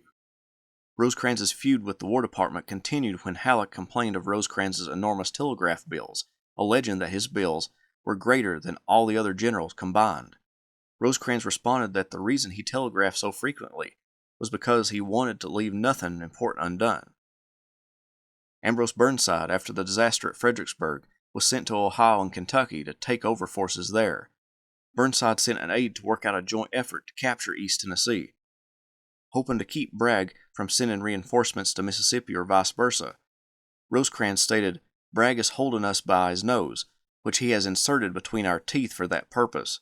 We shall keep our teeth closed on his nose by our attitude until we are assured that Vicksburg is within 3 weeks of its fall. Burnside agreed to the plan. Burnside also was having to deal with Copperheads, or peace Democrats in Ohio. He caught Clement Vallandigham, who was advocating for peace without victory, and arrested him for treason. Lincoln ordered Burnside to hand the ex-congressman over to Rosecrans to be expelled beyond the lines of the South. When Vallandigham made it to Murfreesboro, Rosie and him faced off. "Why, sir, do you know that unless I protect you with a guard, my soldiers will tear you to pieces?" Rosecrans cried. "That, sir, is because they are just as ignorant of my character as yourself. But draw your soldiers up in a hall square tomorrow morning, and announce to them that Vallandigham desires to vindicate himself, and I will guarantee that when they hear me through, they will be more willing to tear Lincoln and yourself to pieces." Rosecrans shook his finger angrily at the Copperhead and said, "Vallandigham, don't you ever come back here. If you do, and may God forgive me for the expression, I'll be, if I don't hang you." Early the next morning, Vallandigham was thrust beyond the picket lines and entered Confederate-held territory. At around the same time Rosecrans was sending Vallandigham into Confederate lines, Gilmore asked Rosecrans the big question about becoming Secretary of War if Lincoln could be ousted. Rosecrans responded, "My place is here. The country gave me my education, and so has the right to my military services. This, and not the presidency, is my post of duty, and I cannot, without violating my conscience, leave it." By May 1863, Ulysses S. Grant laid siege to Vicksburg, and both Grant and the Lincoln administration feared that Confederate forces from Braxton Bragg at Tullahoma would be rushed to relieve the siege. To stop this movement of enemy troops to Vicksburg, Lincoln telegraphed Rosecrans that he desired Old Rosie to occupy Bragg in any way he deemed acceptable. Rosecrans wanted to advance against Bragg with Burnside supporting his left. Burnside didn't answer Rosecrans' dispatches, but was in a debate with the War Department, who wanted him to send around 8,000 men to bolster Grant at Vicksburg. Burnside balked at the order. Meanwhile, other areas were stripped of troops to go to Grant's assistance, specifically West Tennessee. Rosecrans couldn't advance because he needed to watch that sector too in case of invasion of that region. On June 22nd, the time seemed right for the advance. Vicksburg was close to capitulation, and Burnside was ready to invade East Tennessee. Rosecrans would write on that day, "Thank God Vicksburg is now in our grasp and the Army of the Cumberland can move." The next day, the Army of the Cumberland began the Tullahoma campaign, with the lead elements heading southeast. On June 25th, the bulk of the army began its movements. Rosecrans sought to cover a wide front to fool Bragg into thinking certain points were Union targets. Feints and other deceptions would be Rosecrans' greatest tools as his marching columns traversed the roads towards Tullahoma, moving to either bring Bragg to a battle at disadvantage or push the Confederate army to Chattanooga. Rosecrans moved with Alexander McCook's corps in its advance toward Shelbyville. Rains plagued the movement, slowing its progress. 50 men to each wagon was required to keep them moving by getting them through the mired roads. Rosecrans, as he did in West Virginia, personally helped to get wagons unstuck. On one occasion, Rosecrans and his staff helped a cannon crew rescue their gun from the mud. One soldier, not knowing who Rosecrans was, began to curse the general, who was pushing on the other wheel with one of his comrades. When Rosecrans and his staff finished their work, they rode away. The soldier helping Rosecrans snapped at his comrade and said, "Don't you know that was Rosecrans who was helping me as you cursed him?" Despite the horrid weather, the Army of the Cumberland made it to their objective point, Manchester, Tennessee. Concentrating there, Rosecrans then launched the next phase of his campaign to oust Bragg from his defenses around Tullahoma. Bragg hoped that Rosecrans would launch frontal assaults in an attempt to dislodge him from the town, but Rosecrans arrayed his troops as if for battle, but instead sent Colonel John T. Wilder's Lightning Brigade on an expedition to destroy infrastructure behind Bragg's army. The expedition worked, and Bragg abandoned Tullahoma. Rosecrans and the Army of the Cumberland marched into that town, one of the supply bases for the Confederate Army of Tennessee, and kept pursuing, coming to the swollen Elk River. Bragg and his army crossed the Tennessee River and began fortifying its crossings and the city of Chattanooga. The Tullahoma campaign had come to an end. Rosecrans lost 83 killed, 473 wounded, and 13 captured, and with those minimal casualties, ousted a Confederate army from Middle Tennessee. A newspaper reporter after the war commented, "The most credible achievement of the Army of the Cumberland in maneuvering Bragg into a retreat was not appreciated in the North as it should have been. The reason was that the news of it reached the loyal public while it was trembling over the issue of the mighty struggle at Gettysburg and was in feverish expectation of the final outcome of the siege of Vicksburg. The authorities at Washington, in their elation over the defeat of Lee and the fall of the Mississippi stronghold, and in their angry remembrance of Rosecrans's conduct, also failed to award the meed of praise the latter had expected. Another wrote, "This masterly campaign was neither appreciated at Washington nor known to the public. So accustomed were we to big battles and frightful slaughter that a great victory like this, obtained without the useless loss of a man, seemed tame and insignificant." Secretary of War Edwin Stanton telegraphed Rosecrans saying, "Lee's army overthrown, Grant victorious. You and your noble army now have a chance to give the finishing blow to the rebellion. Will you neglect the chance?" The message angered Rosecrans, who felt that he and his army was slighted. He would write back to Stanton, "Just received your cheering telegram announcing the fall of Vicksburg and confirming the defeat of Lee. You do not appear to observe the fact that this noble army has driven the rebels from Middle Tennessee. I beg in behalf of this army that the War Department may not overlook so great an event because it is not written in letters of blood." The Army of the Cumberland crossed the Elk River and pushed all the way to the guarded Tennessee River. Now Rosecrans was in a logistical crisis. His only secure base was Louisville, with depots at Nashville and Murfreesboro. As he got closer to Chattanooga, that meant that his supplies would have to ultimately come over land some 300 miles, through territory constantly under attack by Confederate cavalry. A fourth of his army was needed just to guard the depots at Nashville and Murfreesboro. The further he pressed into the enemy, the more susceptible to starvation his army grew. Rosecrans needed to do two things: repair the railroads Bragg had destroyed as he retreated, and get more men to guard the railroad between Louisville and his army at Chattanooga.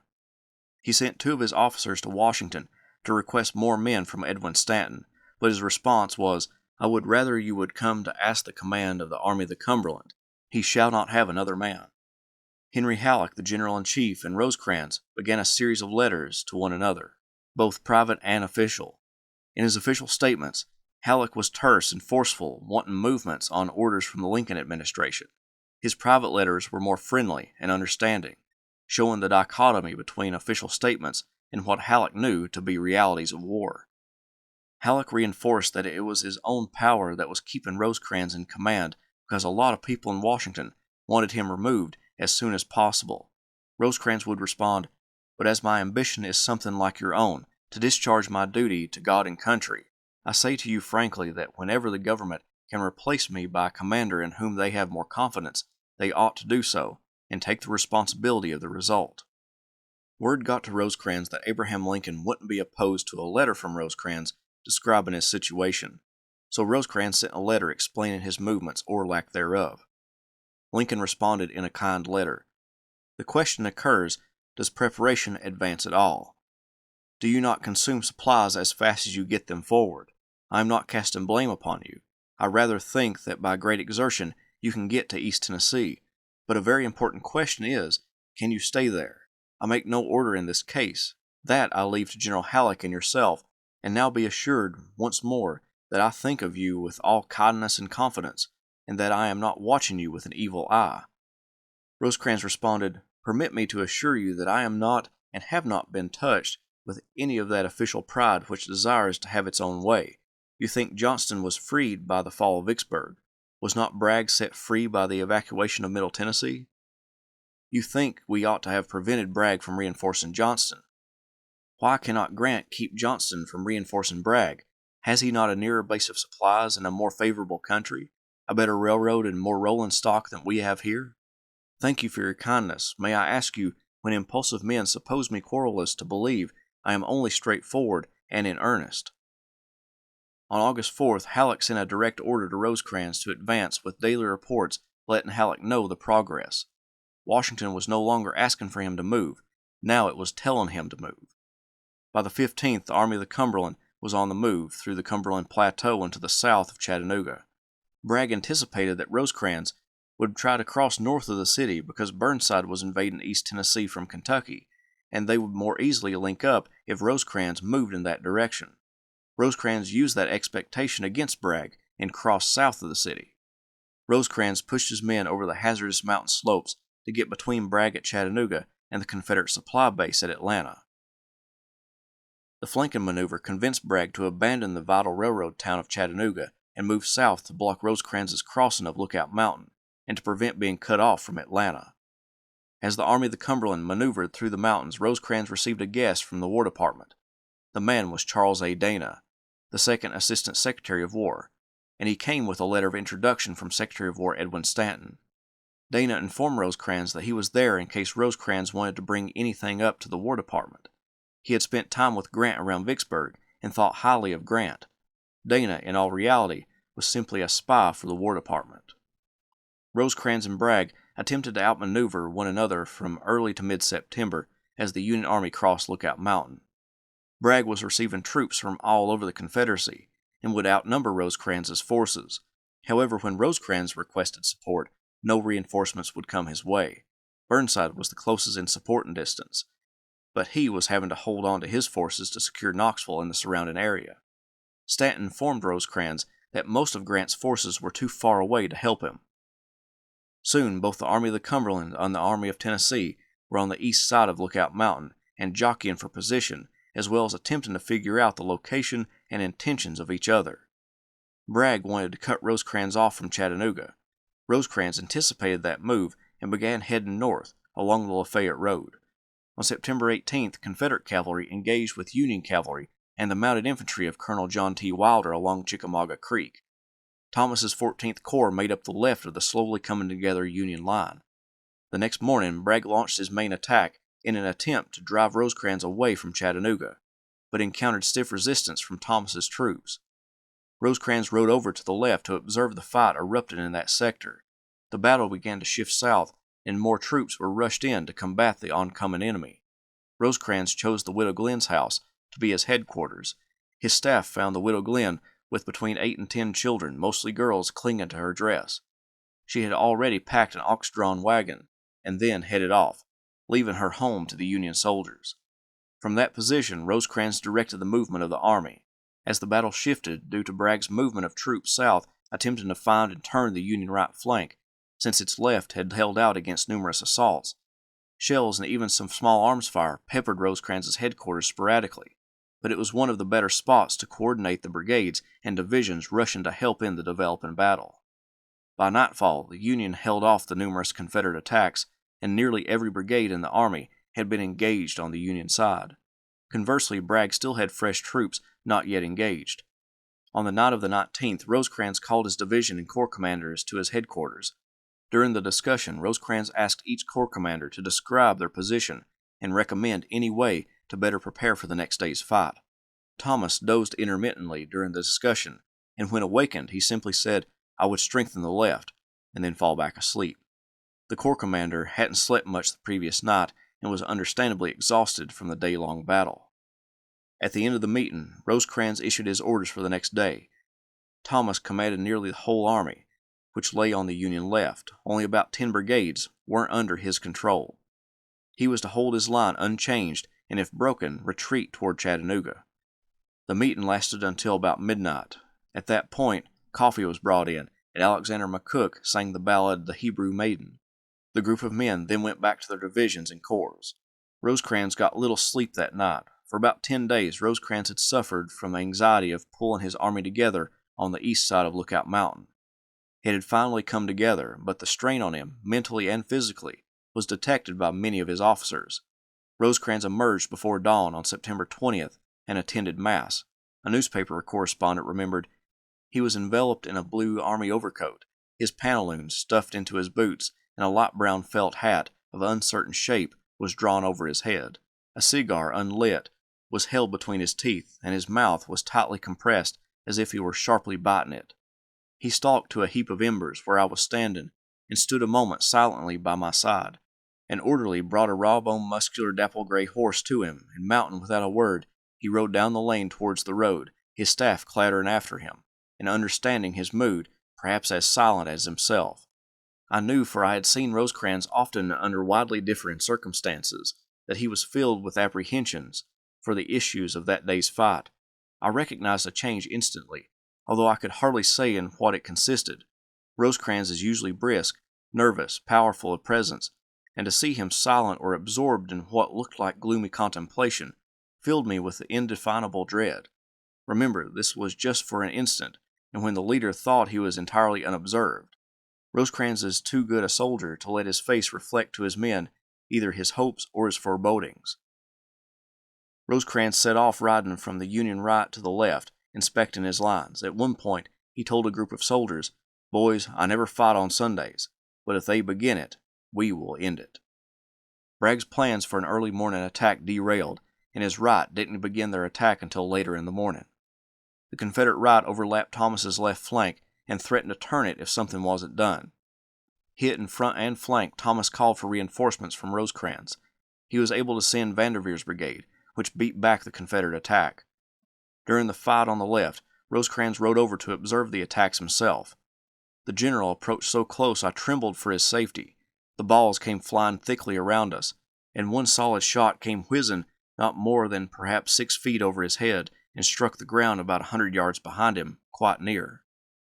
Both Thomas and Rosecrans knew that Bragg's intentions was to turn the Union army away from Chattanooga, and naturally assumed that the main attacks would be on the Union left, so Thomas called for more help, and Rosecrans was willing to move troops toward the left because if that flank failed, the army would be alone and beaten in enemy country. Sanford Kellogg, one of Thomas's aides, observed what he believed to be a gap in the Union line, where John Brannan's division was, but he was mistaken. Those troops were not engaged, so the men were relaxing out of line, but still able to form up and fight at a moment's notice. He reported the gap to Rosecrans. The next few moments changed the trajectory of the battle. For most of the 19th and the 20th, James A. Garfield signed most of the field dispatches, and Garfield had become greatly acquainted with how Rosecrans issued orders. However, for this dispatch, Major Frank Bond signed it. Rosecrans told him, "If Brannan goes out, Thomas Wood must fill his place. Write him that the commanding general directs him to close to the left of Reynolds and support him." Bond wrote, "The general commanding directs that you close up on Reynolds as fast as possible and support him." The dispatch said nothing if Brannan goes out or leaves his position, which is what Kellogg thought he saw happen. When Wood received the order, he was already in a testy mood because Rosecrans had given him a tongue lashing earlier in the day for not relieving James Negley's division. So Wood was already in a bad mood when it came to Rosecrans. Wood focused on the word support in the dispatch. To him and to others it meant for him to be behind Reynolds, but in focusing on this word, he ignored the phrase close up on, which would mean to connect Wood's left flank with Reynolds' right. Because of this miscommunication, Wood pulled his entire division out of line, opening up a division-wide gap in the Union battle line. As Wood was leaving, the Confederate left wing under James Longstreet, newly arrived from Virginia, launched his massive assault that broke the Union line right where Wood's division would have been had it stayed. A staff member yelled out, "General, our men are given away yonder." "Impossible," Rosecrans said. "Van Cleve is there with 2 brigades, so is Brannan." Thomas countermanded the order to shift him to the left. Dana, who had finally fell asleep, awakened when he heard what he called the most infernal noise. He saw Rosecrans making the sign of the cross. Dana said, "If the general is crossing himself, we are in a desperate situation." Longstreet's troops crossed over the Lafayette Road and began spreading out into the Union rear. Rosecrans and his staff rode amongst the retreating Federal soldiers, attempting to halt them and send them against the advancing rebels. When a company would reform, an artillery shell would burst over their heads and they would scatter. One of the last dispatches that Rosecrans got during the battle was from James Negley, who requested reinforcements. By that point, Rosecrans was at a loss for what to do. An aide gave him the note, and he said, "It is too late. I cannot help him." Rosecrans and part of his staff attempted to get to the Union left and Thomas, but by the time they tried, Longstreet's troops blocked their path. Rosecrans questioned whether the left could even hold out, and moved further west to take a route to Rossville and Rossville Gap. There, Rosecrans and what was left of his staff listened for signs of life coming from the battlefield. They heard concentrated volleys being exchanged and surmised that Thomas was holding out. He dispatched Garfield to find Thomas and tell him to evacuate at his own discretion. Then Rosecrans informed Garfield that he would ride to Chattanooga and that a telegraph line went from that city to Rossville. He told Garfield to find out as much information as possible and direct troops along the route to Rossville and report by telegraph what the condition of the army was. Rosecrans then rode off for Chattanooga to prepare defenses and attempt to reorganize the army as it came north. One of Rosecrans' biographers theorized that if Rosecrans had instead went to Thomas and sent Garfield to Chattanooga, that the repercussions from the disaster at Chickamauga would either not have happened or been much lighter in the coming months. Nevertheless, Rosecrans entered General Wagner's headquarters, assisted by his staff. His exhaustion was immense. When McCook arrived, Rosecrans told him to lay down and rest. Soon they would go to Rossville, and he wanted McCook with him. Rosecrans stated, "I am nearly worn out, and I want someone with me to take command, if necessary to assist me."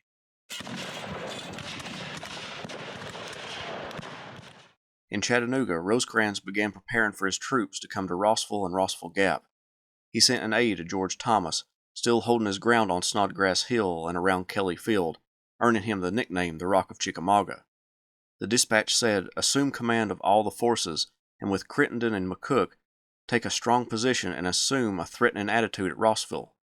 Send all the unorganized forces to this place for reorganization. I will examine the ground here and make such dispositions for defense as the case may require and join you. Have sent out ammunition with rations." As Rosecrans set about reorganizing his army and preparing for a defensive stand at Rossville Gap, Washington was already aware of the disaster. Charles A. Dana, the observer and spy for Secretary of War Edwin Stanton, telegraphed Washington at 4 p.m. that, "My report today is of deplorable importance. Chickamauga is as fatal a name in our history as Bull Run.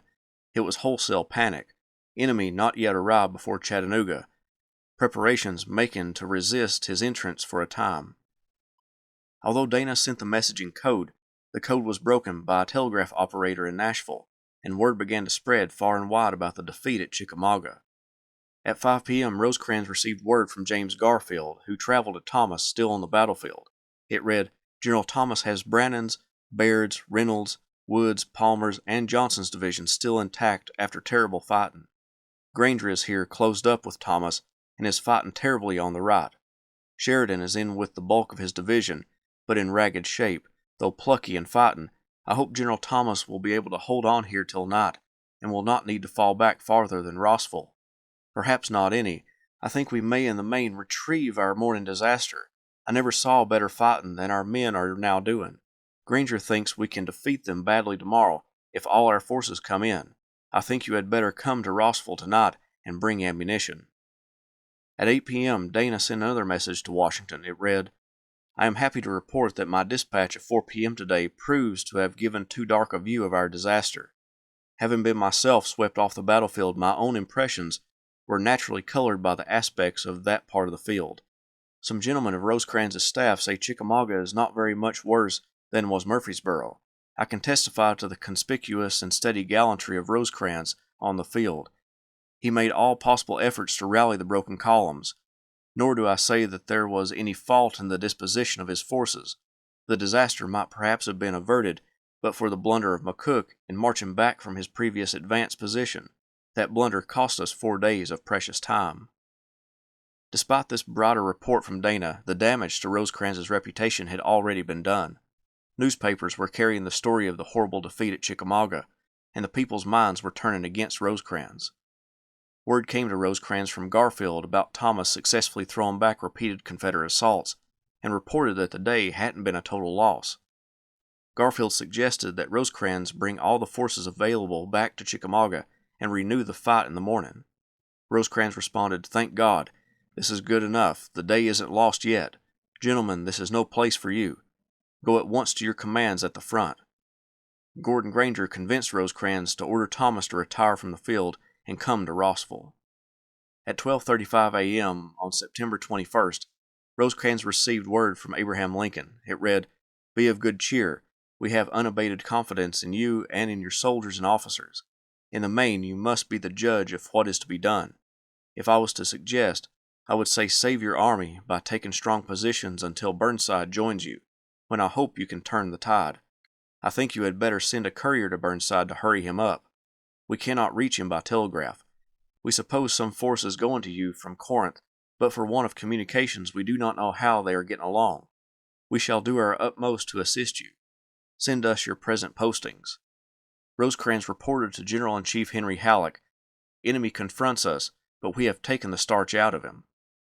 the Army of the Cumberland moved to Chattanooga and began throwing up entrenchments to resist an attack by Confederate forces. The men labored to keep a grip on the vital railroad hub, and Washington began sending reinforcements to Rosecrans, 2 corps from the Army of the Potomac and troops from the Army of the Tennessee. Quartermaster General Montgomery Meigs visited Chattanooga and remarked, "I have seen the men vigorous, hardy, cheerful, and confident. The position is very strong already, and rapidly approaching a perfect security against assault. Nothing but a regular siege could, I think, reduce it." During the Army's stay in Chattanooga, Rosecrans, along with the help of his medical director, created a hospital car for the railroad by converting the day coach seats to beds. He also worked to open up a supply line out of the city. It was a windy mountain road, but it would allow a trickle of supplies to get in, but help needed to get there quickly. In early October, Rosecrans expected about 800 wagons of provisions to come to the city over the rough roads. However, the more numerous Confederate cavalry struck the wagon train, destroying at least half of the wagons full of supplies and slaughtering hundreds of the mules pulling those wagons. Rosecrans's army's 10 days' rations were coming to an end, and this disaster only added to Rosecrans's woes and his standing in the eyes of the Lincoln administration. On October 5th, the Confederate artillery posted on Lookout Mountain and Missionary Ridge began shelling the Union garrison. Since Burnside entered East Tennessee, Rosecrans attempted to get Burnside to come to his assistance. Burnside sent a message to Rosecrans asking if there was any truth in the reports that Confederate cavalry were crossing the Tennessee River. Rosecrans lashed out in his own message saying, "Having warned you often of the danger for the last 10 days, and reported the catastrophe to you on the 1st, and got your promise to send your cavalry to help mine, I am amazed at your dispatch. I now say that your failure to close your troops down on our left has cost 500 wagons loaded with essentials, the post of McMinnville, and heaven only knows where the mischief will end.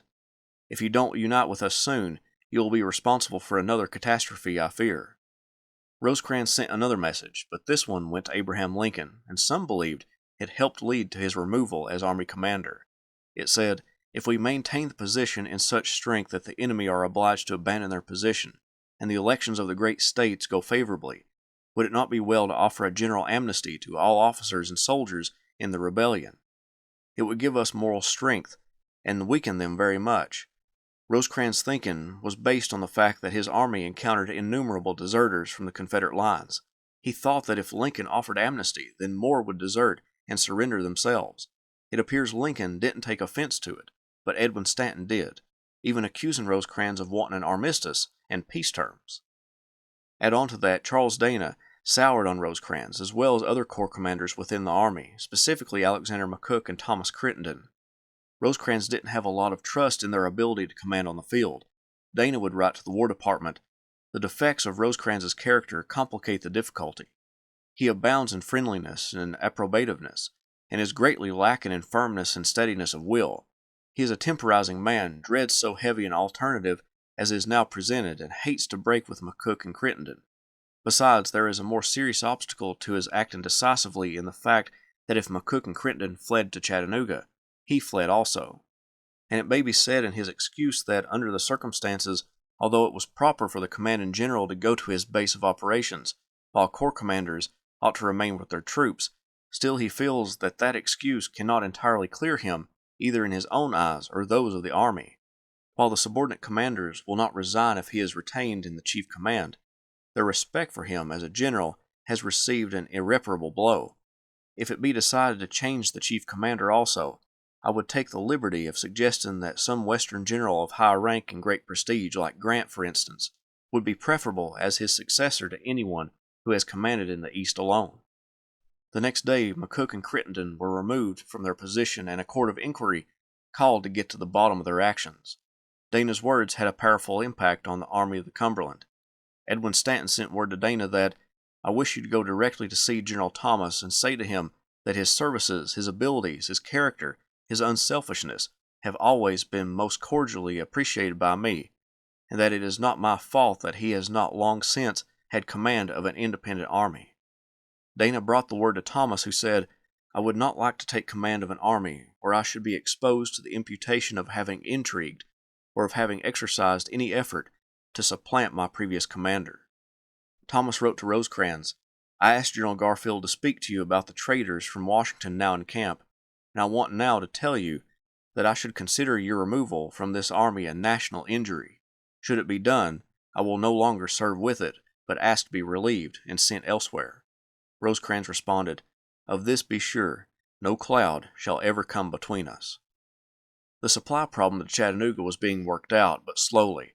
A steamboat named the Chattanooga was being finished, and a plan to carry supplies by water most of the way up the Tennessee, then come overland over the bends in the river to the city was being worked out. All that was needed to open up this supply line was to capture Brown's Ferry and set up a pontoon bridge. On October 19th, Rosecrans and the engineer William Baldy Smith went out on the river to examine the locations. A message came to headquarters. Gordon Granger read it and laid it on Rosecrans's desk. When old Rosie returned, he found that he had been relieved, and George Thomas was to take command of the Army of the Cumberland. Rosecrans was in a happy spirit and called for Thomas to come to his headquarters. Rosecrans handed Thomas the dispatch, and the Rock of Chickamauga read it in silence. Thomas reminded his friend what he said weeks ago. Rosecrans stopped him and said, "George, we are in the face of the enemy. No one but you can safely take my place now, and for our country's sake you must do it. Don't fear, no cloud of doubt will ever come into my mind as to your fidelity to friendship and honor." Thomas accepted the command by displaying silence. Until about midnight, Thomas and Rosecrans talked about the entire plan to open up Lookout Valley in order to establish a stable supply line into the city.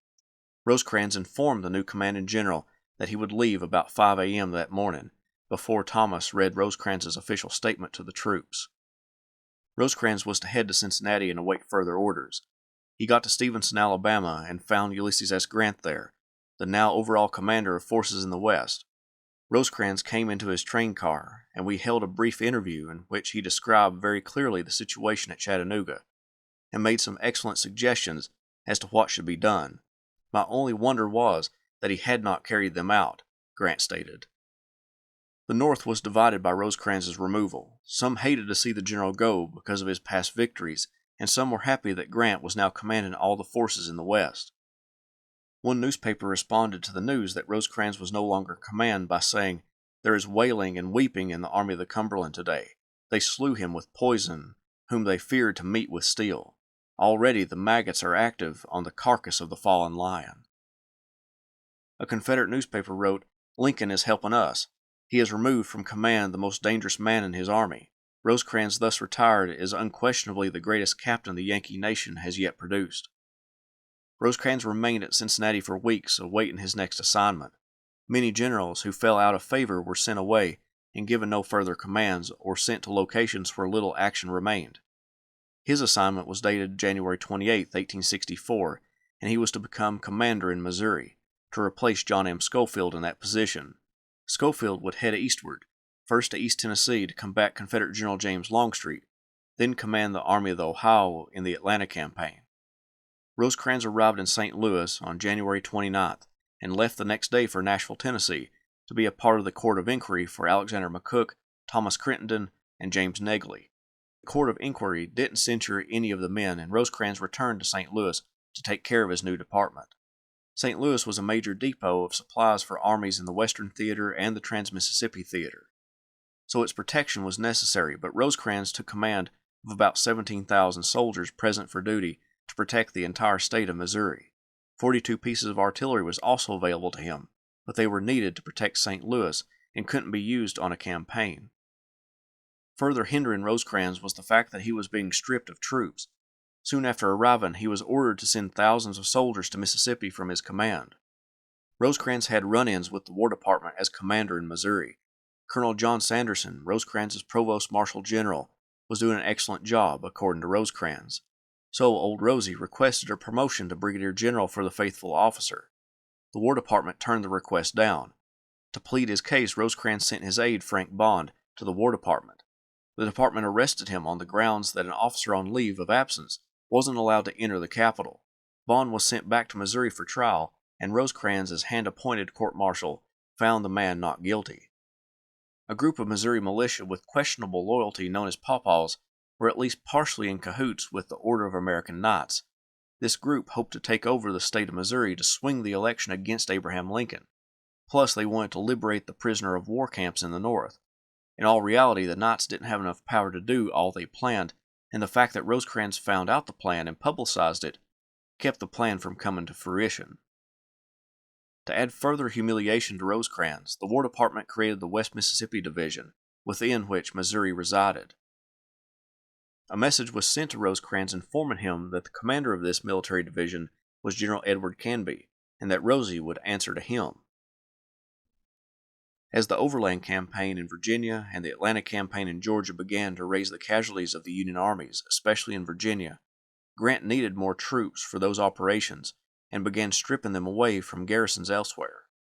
A rising guerrillas prompted Rosecrans to call for more troops to deal with them, having only about 4 regiments and some cavalry to protect the entire state. When Grant was informed of Rosecrans and some other generals' calls for troops, he responded, "I am satisfied that you would hear the same call if they were stationed in Maine. Rosecrans should be removed and someone else placed in command. It makes but little difference who you assign. It would be an improvement." When the presidential convention came together to nominate the Republican or National Union Party ticket, the party wanted to change Lincoln's vice president and wanted a war Democrat to help ensure victory. James Garfield sent a message to Rosecrans asking if he would like to be considered. Rosecrans responded in a confusing but accepting message, but the message never made it to Garfield. One of Rosecrans's biographers hypothesized that Edwin Stanton intercepted the message.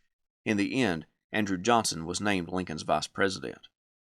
In the fall of 1864, Confederate General Sterling Price launched his invasion of Missouri. Rosecrans called for troops to enlist in 11 regiments.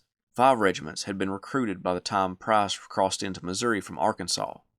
A small Union force of about 1,500 men threw back a Confederate force 5 to 6 times larger than its own at the Battle of Fort Davidson, buying Rosecrans some time. Instead of attacking St. Louis, Price began moving toward Jefferson City, and Union forces nipped at his heels, Rosecrans not daring to launch an offensive being so outnumbered.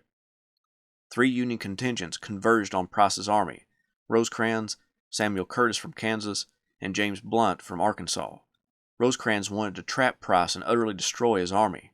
Price fought Curtis at Independence, Missouri, and the rebel commander began to fall back toward Arkansas.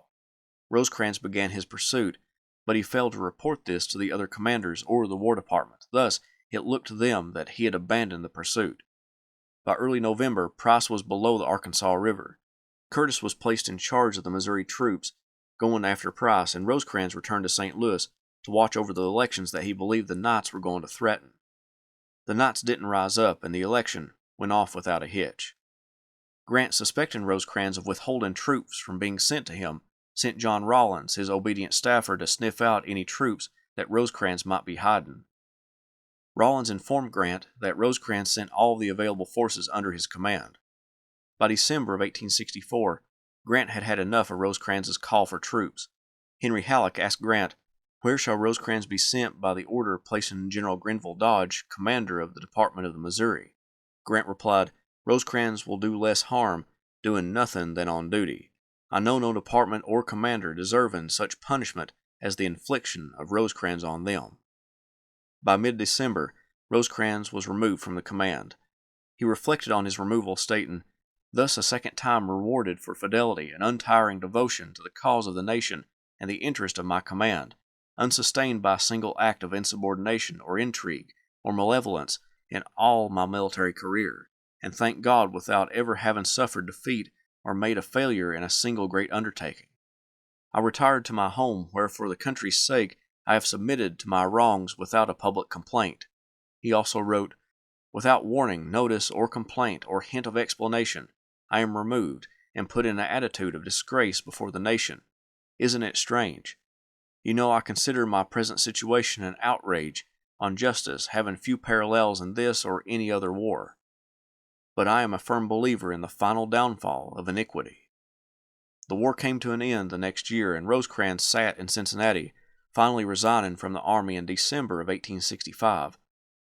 Throughout the 1860s and 1870s, states and politicians begged him to run for political office, but he declined them all.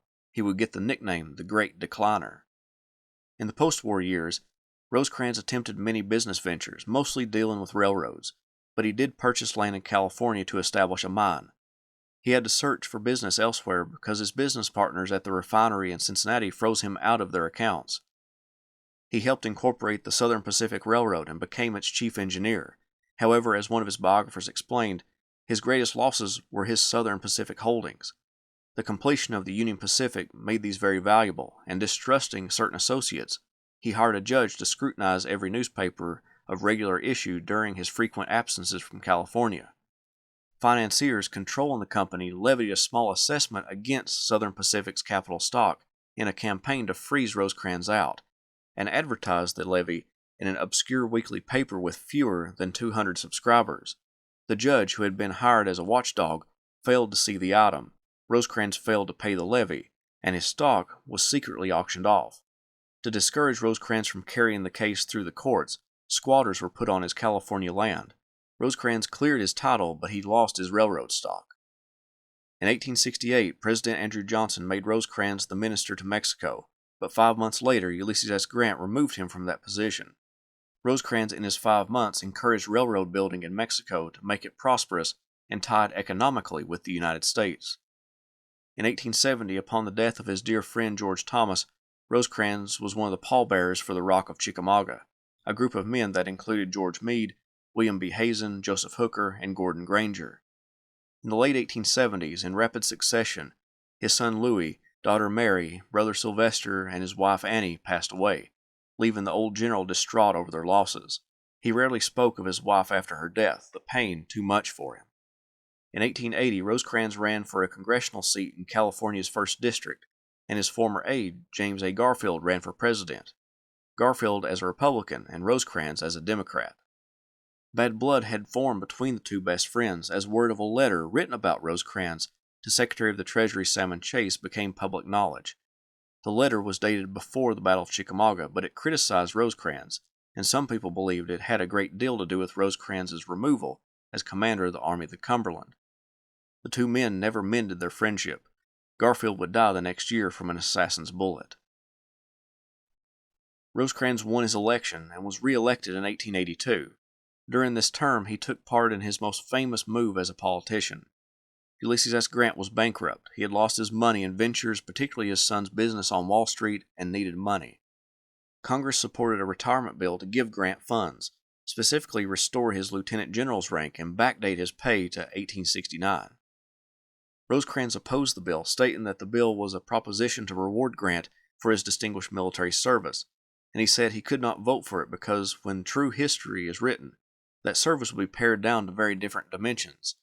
His opposition, Rosecrans maintained, was not due to personal dislike or to the fact that Grant had made official statements that were false and which he knew to be false at the time he made them, and which I have shown in my official reports to be false. I cannot say to the people of this country that a business which has been conducted as to rob poor people of millions, and which, if done on a smaller scale, would have sent its managers to prison, shall be considered as important when the principal manager has allowed a great name to be used as the instrument of the robbery. The bill would ultimately pass. In 1884, under President Grover Cleveland, Rosecrans was appointed Registrar of the Treasury. He held other titles as well, a Regent of the University of California, a member of the board of the Chickamauga Battlefield Commission, and Georgetown University awarded him an honorary doctorate of law. In his old age, Rosecrans cared little for accumulating wealth. One day, a homeless man knocked on his hotel room door looking for some money, and Rosecrans gave him his collection of gold coins given to him by Mexican President Porfirio Diaz. If a veteran came to him asking for a meal and the general didn't have any cash on him, he would take the man to the Willard Hotel in Washington and put the meal on his tab. Congress wanted to restore Rosecrans' rank and put him on the retired list, which would give him some more income. Many in Congress disagreed with giving him that luxury, pointing to his opposition to Grant's bill. A veteran from Corinth, elected to Congress from Iowa, got up before the Congressional Assembly as a Republican and stated that when justice to a soldier was involved, he knew no politics. Another spoke out, "We can afford to forget what Rosecrans may have said. We cannot afford to forget what he did." The bill passed on February 22, 1889. In 1892, at a meeting of the Grand Army of the Republic in Washington, Rosecrans rose to speak, but was too feeble to speak loudly. The lights had gone out, and it was dim in the tent. A man from the crowd yelled that they wanted to see his face. Former President Rutherford B. Hayes struck a match, and held it to the old general's face to illuminate it, and the tent roared with applause. Later that year, Rosecrans left the Treasury to spend his last remaining years in California. His son Carl took over the California land and became concerned over his father's propensity to leave on horseback for an hour's ride and not return for 2 days, so he hired an African-American man named Charles to watch after him. Old Rosie loved his grandchildren, playing with them as much as he could and telling them stories about the war and his horse Boney. Rosecrans had always loved animals, but especially horses and dogs. Rosecrans would catch pneumonia but seemed to fight out of it, but when he found out that one of his grandchildren had passed away from diphtheria, he started to backslide. On March 11, 1898, William Stark Rosecrans passed away. His body laid in state in Los Angeles at the City Hall with his headquarters flag, the same one that flew over his headquarters at Stones River in Chickamauga, draped over his coffin. He would be placed in a receiving vault in Los Angeles. In 1908, surrounded by President Theodore Roosevelt and numerous Union and Confederate veterans, the general was laid to rest in Arlington Cemetery. Major General William Stark Rosecrans lived a fairly successful life, having produced numerous inventions, developed businesses, and rose to command one of the preeminent armies of the American Civil War. His early successes in Western Virginia and Corinth set him up to command the Army of the Cumberland. His efforts at the Battle of Stones River ultimately winning a victory, the first one after the preliminary Emancipation Proclamation was issued, helped the Union not only militarily but politically. Although his superiors saw his inactivity as timidness or laziness, Rosecrans didn't move until he was ready, and when he did so deliberately, i.e. the Tullahoma Campaign. He constantly butted heads with Ulysses S. Grant and the War Department, which produced great animosity and ultimately cost him command of the Army of the Cumberland after the defeat at Chickamauga. However, Rosecrans needs to be remembered as a stern disciplinarian who whipped the Army of the Cumberland into shape, helped create the modern state of West Virginia, gave Lincoln a needed victory in January 1863, developed numerous inventions to help soldiers, and masterfully wrestled Middle Tennessee from Confederate hands through maneuvers and minutely tiny amounts of bloodshed. Chickamauga was an aberration in his military career. He succeeded far more than he failed. In June 1864, in a moment of prophetic vision, General Gordon Granger had written to Rosecrans, "The battle is neither to the swift nor to the strong, but to him that holds on to the end. If Grant and Sherman squelch out the rebellion, they will be heroes and we will be forgotten. So let it be, provided we are once more a happy, united people." Partly due to circumstances beyond his control, partly to something within himself, it was Rosecrans's lot not to be able to hold on to the end. But he came close. He touched the edge of glory.